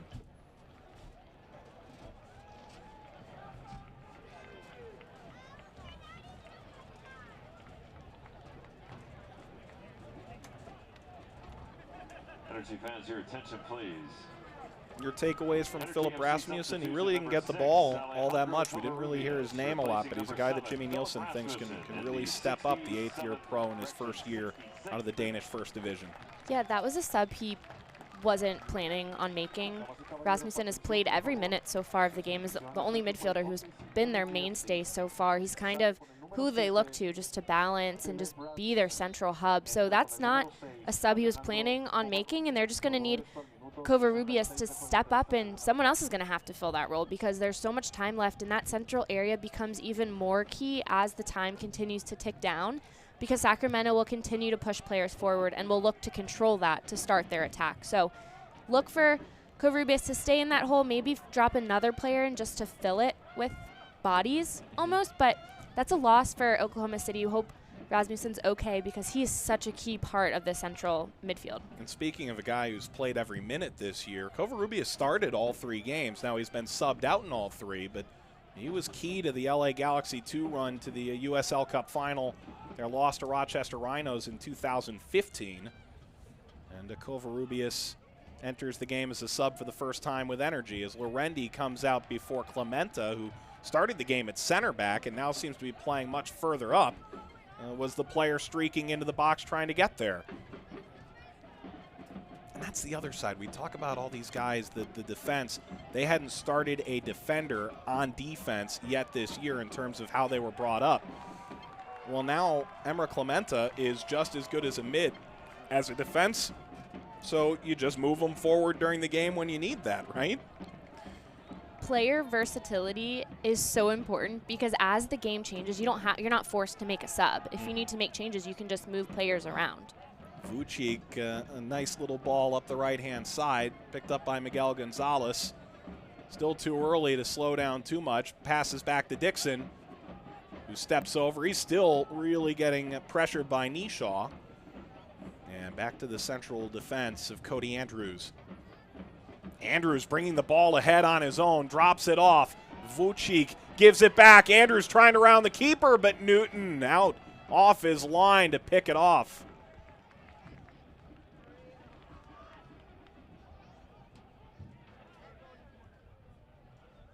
Evan Newton, a couple saves and a shutout against Orange County. He had 5 shutouts last year, already has 1 this year. This is second start with Dom Jakobek getting 2 starts as well. Hadn't done anything wrong. The bicycle kick, you can't stop that all the time. Yeah, there's not much you could have done on that one. Nope. It's never fun when the score sheet isn't in your favor, especially when there's just nothing you could have done. You kind of just have to swallow that one and move on to the next because he really just had no chance on that one. Stepping ahead, Barrera line drive that bounces twice and finds its way wide of the post. Sacramento just trying to maybe get a shot here. Just try and test Cody Lorendi a little bit. They've got 1 shot on target in this half so far. Yeah, but that's not the best place to do that. There wasn't much space for him to go into, but he also was so far out. Not much comes from that. I would like to see Sacramento build as they have shown that they can. They have the players to do so. They've had some really good movement with those players kind of floating around right in front of the box. So I want to see them take advantage of that because they have the players to do 1-2 wall passes, get it back, move, find an overlapping run, something like that, because that's when they're at their best, not just relying on the long shot. Every once in a while it'll come off, but you can't rely on that.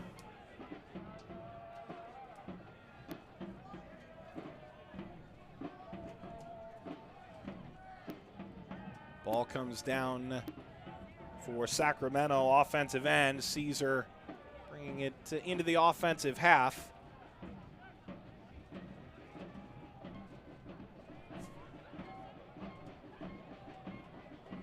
And now it's Kiffey moving towards the flag, takes contact from Dixon, keeps the ball, bouncing service that is easily deflected out. Sacramento will get a throw in the 71st minute.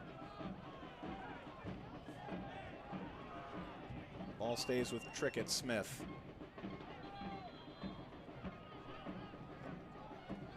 And we talked, Morgan, about all the passing from Sacramento, over 300 in that first half, but I think ultimately maybe the stats will bear it out. The forwards haven't gotten nearly enough of the ball. We talk about Sammy Ochoa, 5 goals in the first 3 games that he scored or assisted on. And so far, he's been rather quiet. Yeah, looking at Opta, he only has 29 touches on the ball. And then their other attacking option, Wilson Eshaw, only has 25 touches on the ball. So they're not active tonight. They're not finding the ball. You look at someone like Barrera has been everywhere. Danny Barrera has 77 touches. We've talked about how he's really good on the ball, has been making really good passes. He's the one that sets them up, but whether it's not Ochoa and Nishaw moving, getting open, or whether the final pass is off, that connection just isn't happening. Alex Dixon on his way off. He went down And the trainer walks him away. It's Danny Koenig who comes on.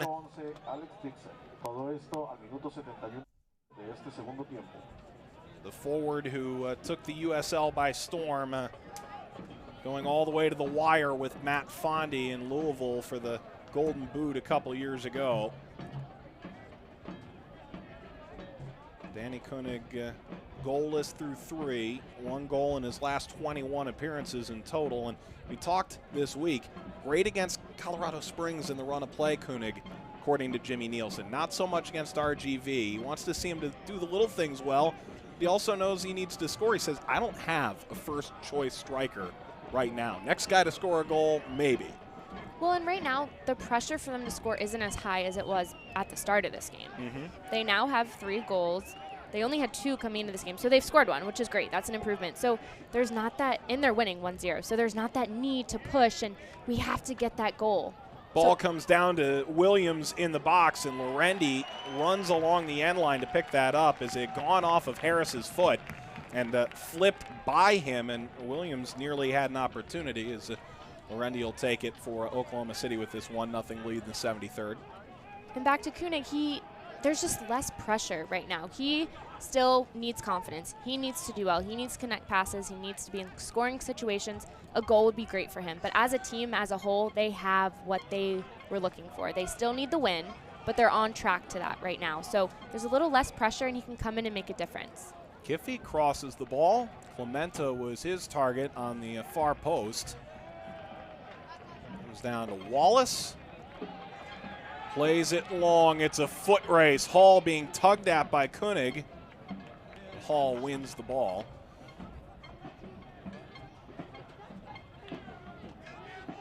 Oklahoma City, a 1-0 lead garnered. Bicycle kick in the 30th minute. Ball up the right-hand side. Caesar stepping over to create a little space. Drives into the box looking for Nishaw, who knew that ball didn't have nearly enough and nearly went to ground in frustration. Instead, ball back up the right-hand side and lifted as a cross, but over the crossbar and well out of play from Emra Clementa, and it's a goal kick for Oklahoma City in the 74th. Well, in that last build-up were the 2 issues that have been going on. Clementa gets under the ball, not a great cross in. The ball before, too short, a defender steps in front. It's the right idea. They're getting numbers forward. The buildup is there, but the final ball isn't. And a goal can't happen if the final ball to set up the goal is not there. Something that so far this year Sacramento has hardly found issue with. That's why they have 8 goals, second most in the league. And as usual, they're some kind of juggernaut in the stands as well. Bonnie Field as usual. 11,500 in the bleachers for their home opener. Surely they're looking forward to getting home to maybe the best atmosphere in the league. Certainly right there with, I think most would agree, Nippert Stadium. Those two, rarely ever a seat available. Kiffey, the back pass, and Christian clears the danger as 2 energy players were moving ahead, trying to force a turnover. It's a throw for Oklahoma City in the offensive half, a 1-0 lead with a quarter of an hour to play in the USL Game of the Week on ESPN3 and Sirius XM FC Channel 85. Ball played in by Vucic. There's 2 forwards in the game, despite the 1-0 lead for Oklahoma City, along with Koenig. A nice move to create space, left-hand side for Oklahoma City. Barrera trying to defend, edge of the box, cross curled in, knotted out by the defense, chipped ahead. And here comes Sacramento across the midfield line. Ochoa playing it down center. The spin, the turn from Caesar, gets into the box. He's brought down. Is there a whistle? Lorendi's got the ball, and there is no foul.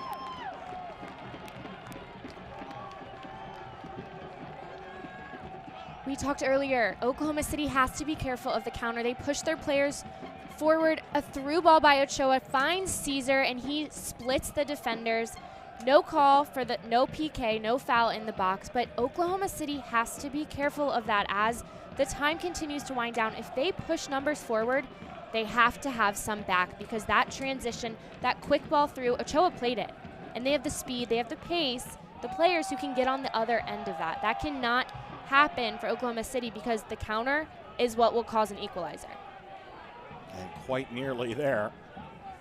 Taft Stadium in Oklahoma City on this Tuesday night, week number 4 of USL play. Oklahoma City trying to be in the win column for the first time this year. They're one of 5 teams in the league yet to get in there. Sacramento trying to avoid falling from the ranks of the 9 unbeaten remaining in the league. Stanley Koenig had pushed into Hall on a previous play. A throw-in comes from Kiffey. He then received a little contact from Hall the other way and was looking for a foul he didn't get. And clearly he and the referee saw things differently as the two argued back and forth momentarily. Sacramento has the ball now as Christian turns it over on his pass ahead, and there's numbers for Oklahoma City. Moving left to right, Gonzalez plays it down the center. It's his brother Gonzalez who takes contact on the edge of the box, stays up on his feet, and Christian shoves him with his shoulder. The ball gets out over the end line, and what seemed like a golden opportunity for Oklahoma City falls apart completely. And we just talked about counterattacks on the other side, and that is just what happened. Oklahoma City picking off a ball, taking advantage of it. Koenig wide open. The ball was not played across to him. He was wide open. If that ball slipped in behind, he is in the 18 with a clear look on frame. Body used there by Sacramento. Did a great job. Both players staying with the ball, but Sacramento working hard defensively, which they needed to do because they were caught in transition on that one. Ball comes down to Trevin Caesar.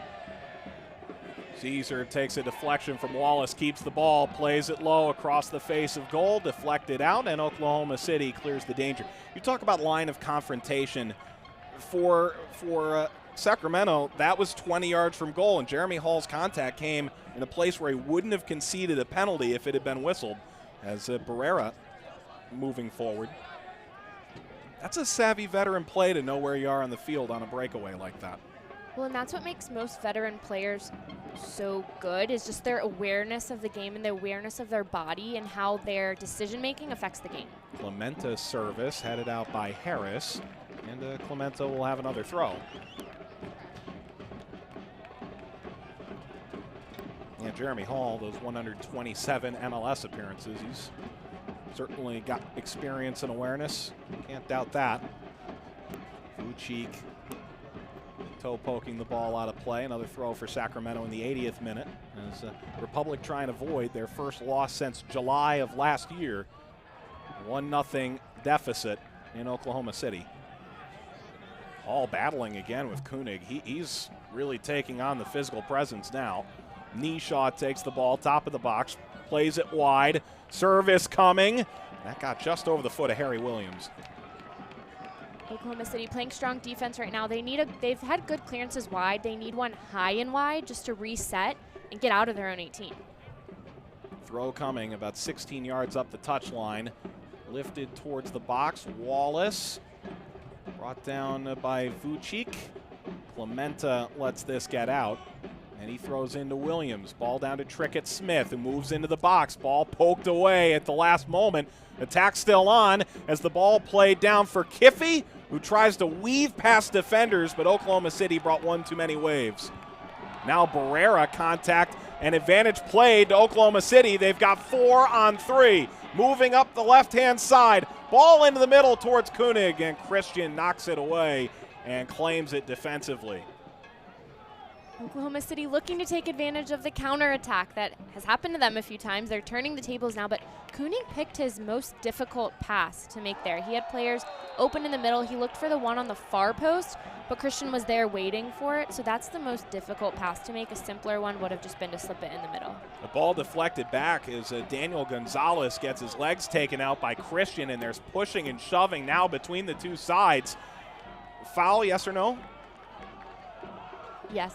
Yeah, he did get the foot first, didn't he? And he got the whole entire body as he took it. But right now, we talked with Cody Andrews of Oklahoma City earlier this week about some of the issues they've had with cards as it's gone on and guys losing their temper. They're the only team in the league with more than 1 red card. They have 3, including 2 last game. And we talked with him about how do you control your guys' emotions, and he said one of the things that makes some of these guys good is the fact that they get after other players and that fire that they play with, which is a good thing. And we agree with that. It's a great thing. But he said he needs to do a better job of just calming his team down and using that fire for a positive thing, not always for...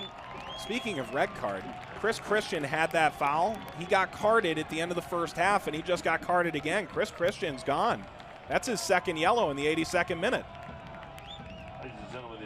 And that's a big blow for Sacramento. He has been so strong for them in the back, holding it down. They're already starting to push numbers forward, and now to lose a center back, that completely changes their game plan. I've said it a couple times throughout games this season. A yellow doesn't seem like much, but it is because it changes the way you have to play. You can't have maybe a somewhat reckless foul that might get a normal yellow if you already have one, because guess what? That happens. You get your second and you're gone, and you miss the next game. So yellows don't seem like much, but they change the game.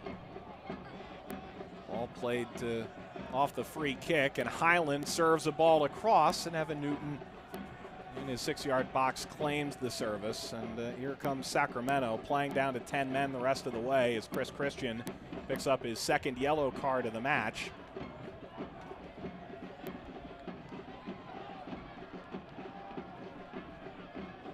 And Sacramento a bit maybe unlucky because clearly that's a foul, but a referee, knowing that he's playing on a yellow, you really have to be sure that that's yellow card worthy, and the official apparently thought so, but I think you could make an argument either way, couldn't you?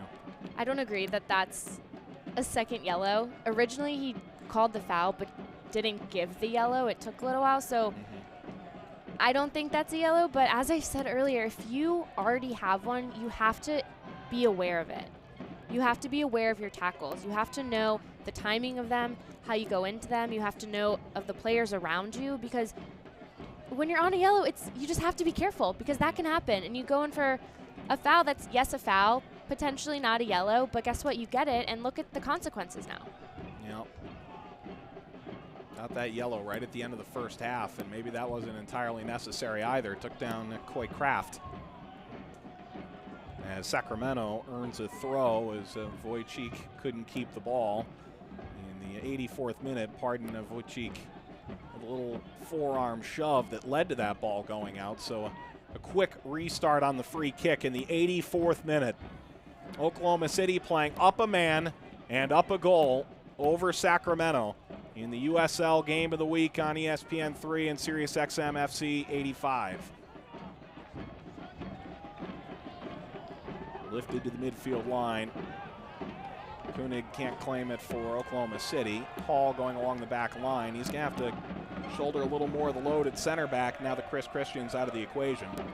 Well, and I mentioned that earlier, how they lose a center back, but they were going to push numbers forward anyway, so having one center back isn't the issue. It's just being down a man. So having one less attacker, more or less, because you can't send that extra player forward. So the one center back thing doesn't change too much because as the time continues to tick, they would be sending more players forward, but it's just one less body on the field to help your team. Through ball a little too far for Trevin Caesar, and where you might take a center back out to bring in a forward in Gabe Gissy, perhaps you don't have that option anymore. You don't get to bring in a forward for a center back because you already lost the center back for nothing. Or you're forced to make a decision to really push numbers forward and only play two in the back. So you can do it, but it completely changes because you won't have your solid three, which is normally how that goes. Harry Williams for Sacramento. Ball played to Ochoa, who rushes into the corner, takes on Wallace one-on-one. Dishes off to Williams, who plays the ball into the area, but that's taken away easily. There were no Sacramento players near. He took a little contact as he put that ball in as well. Hall takes the clearance, backstopping for the Republic.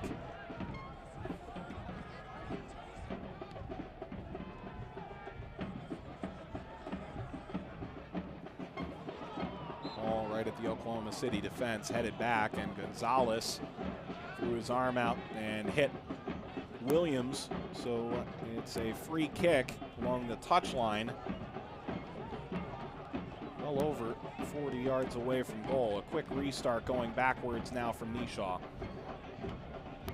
Trickett Smith try and switch the point of the attack. A diagonal ball up the right side, played towards Williams in the middle. Defense up to it as Andrews kicked it out. Koenig chests the clearance at midfield, trying to hold the ball up. And it's into the seats on the bench, picked up by Paul Buckle, third-year man at the helm for Sacramento.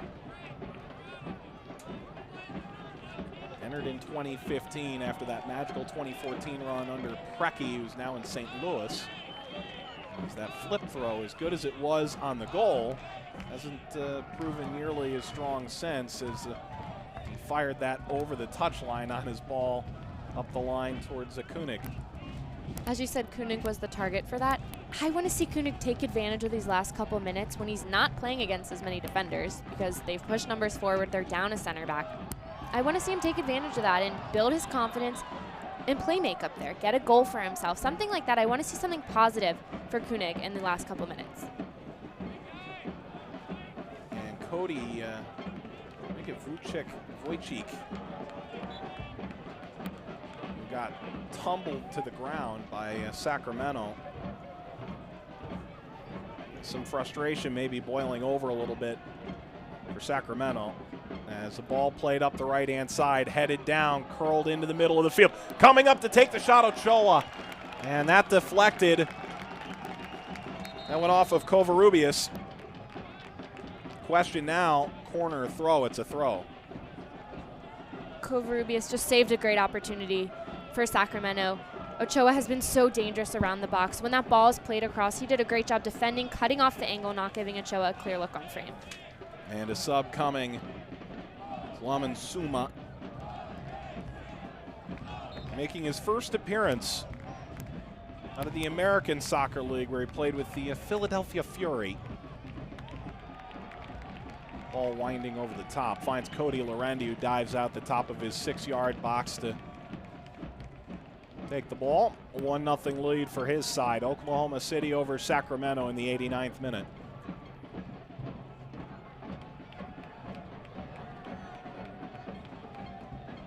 Suma waiting on the touchline to come in, that forward option. Oklahoma City trying to add one more and put this out of reach. Simply give the ball back to Kiffey, and Sacramento, although he has to trail away from Koenig. Sacramento just trying to get numbers forward and struggling to do so in the 89th. Trickett Smith, a long line drive, gets over its intended target, but finds Ochoa. Ochoa able to get by using the deflection, plays the ball to the top of the area, played around by Nishaw. He's eventually confronted, ball taken away by Gonzalez, and now Wojcik grinds away at Hall, nearing midfield, and plays it back for Oklahoma City. My first thought is that Sacramento's doing too much on the ball in front of the goal, but it's because they have no options. This Oklahoma City team has really compacted that central area. 4 minutes of added time in this one in the 90th minute, as the ball skies over the crossbar. It was Trevin Caesar who was bringing the ball ahead for Sacramento, and their smiles in Taft Stadium now. Perhaps they can feel that momentum-shifting victory right before they take a 2-week break. They've got a road trip against RGV and Phoenix Rising coming up, 2 new stadiums in the Western Conference, both absolutely gorgeous. And Phoenix, plenty of star power there. That'll be an exciting one to watch as well. Rendy kicks it away. Ball comes down to Koenig. He plays a slicing ball ahead to Highland, who moves into the box against Hall, plays it low, looking for Koenig. Ball tipped away by Sacramento defense right in front of the net.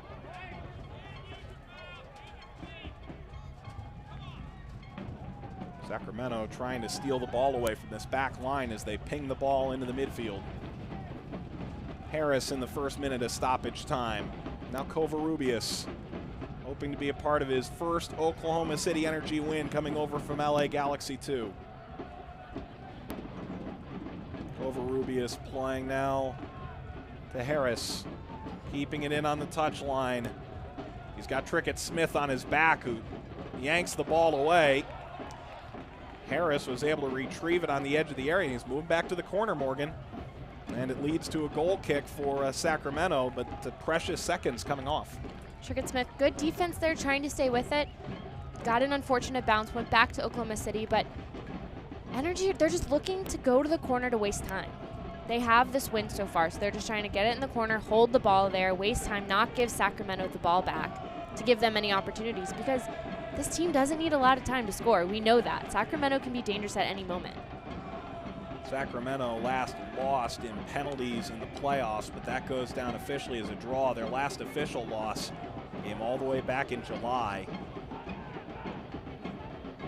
You mentioned just how big a weight that can be. Sacramento trying to make sure this gets to a 15th game. As a handball, as Wallace threw his hand up as he flew into the air, and Sacramento will have a free kick beyond the midfield line.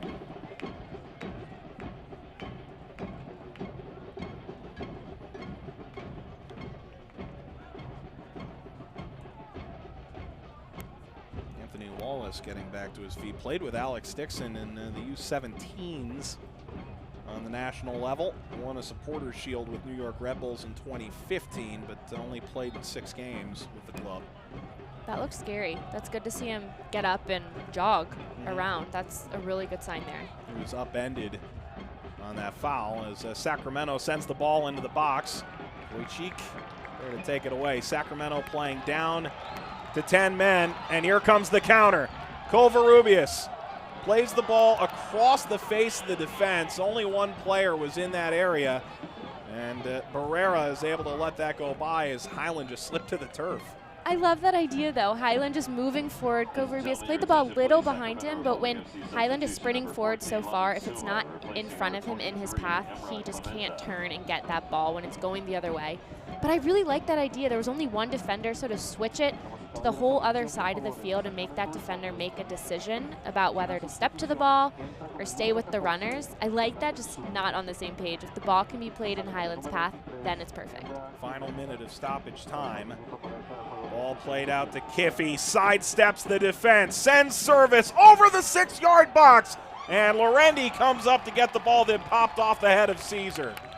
Maybe that's the last best chance for Sacramento. They trail by a goal, and Lorendi has the ball in the 94th minute with about 20 seconds remaining before the end of stoppage. And that's a good sight to see for Oklahoma City. Lorendi with the ball in his hands after that.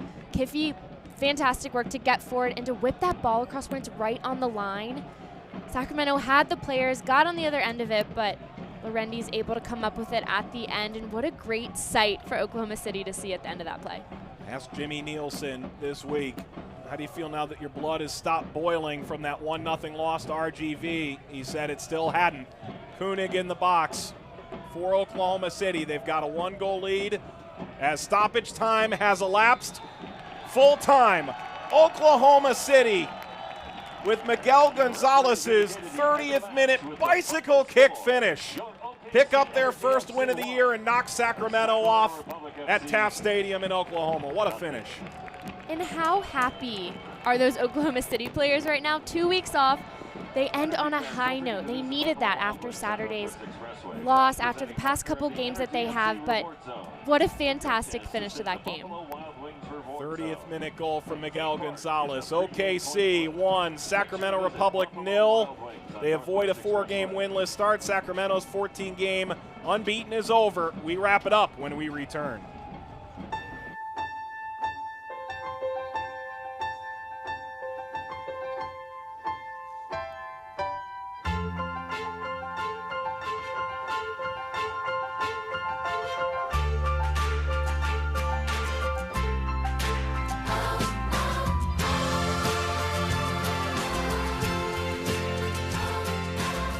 Find out how a Mercy doctor can take care of you.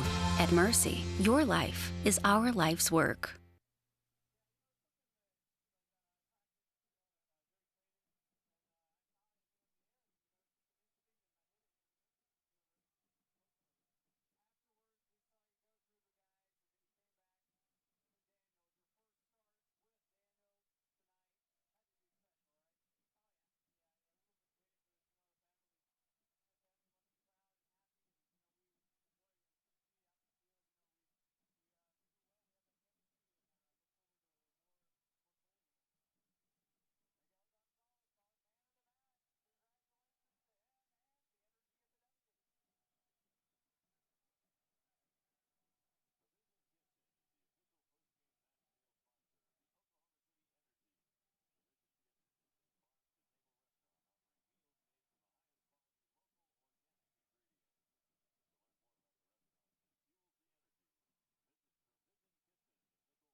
Terrific night in Oklahoma City, and Energy fans certainly feel the same way. On Energy FC, first win of the season, 30th minute bicycle kick goal from Miguel Gonzalez, the difference, and they knock off Sacramento Republic in the first USL game of the week on ESPN3 and SiriusXM FC Channel 85. Mike Watts back with Morgan Conklin.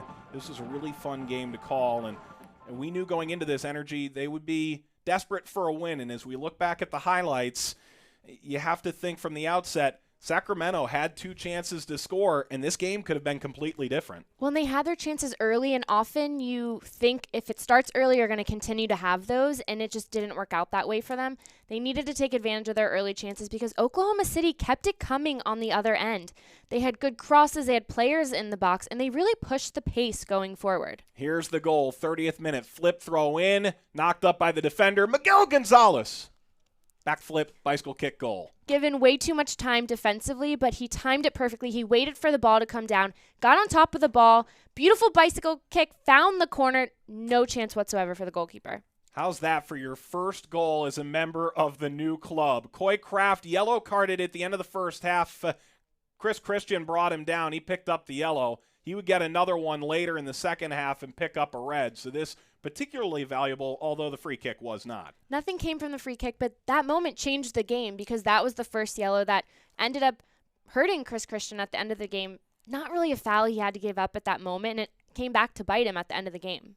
And the referee talking it over with Chris Christian after the fact. A little disappointed then. He didn't really seem to agree with either yellow in truth.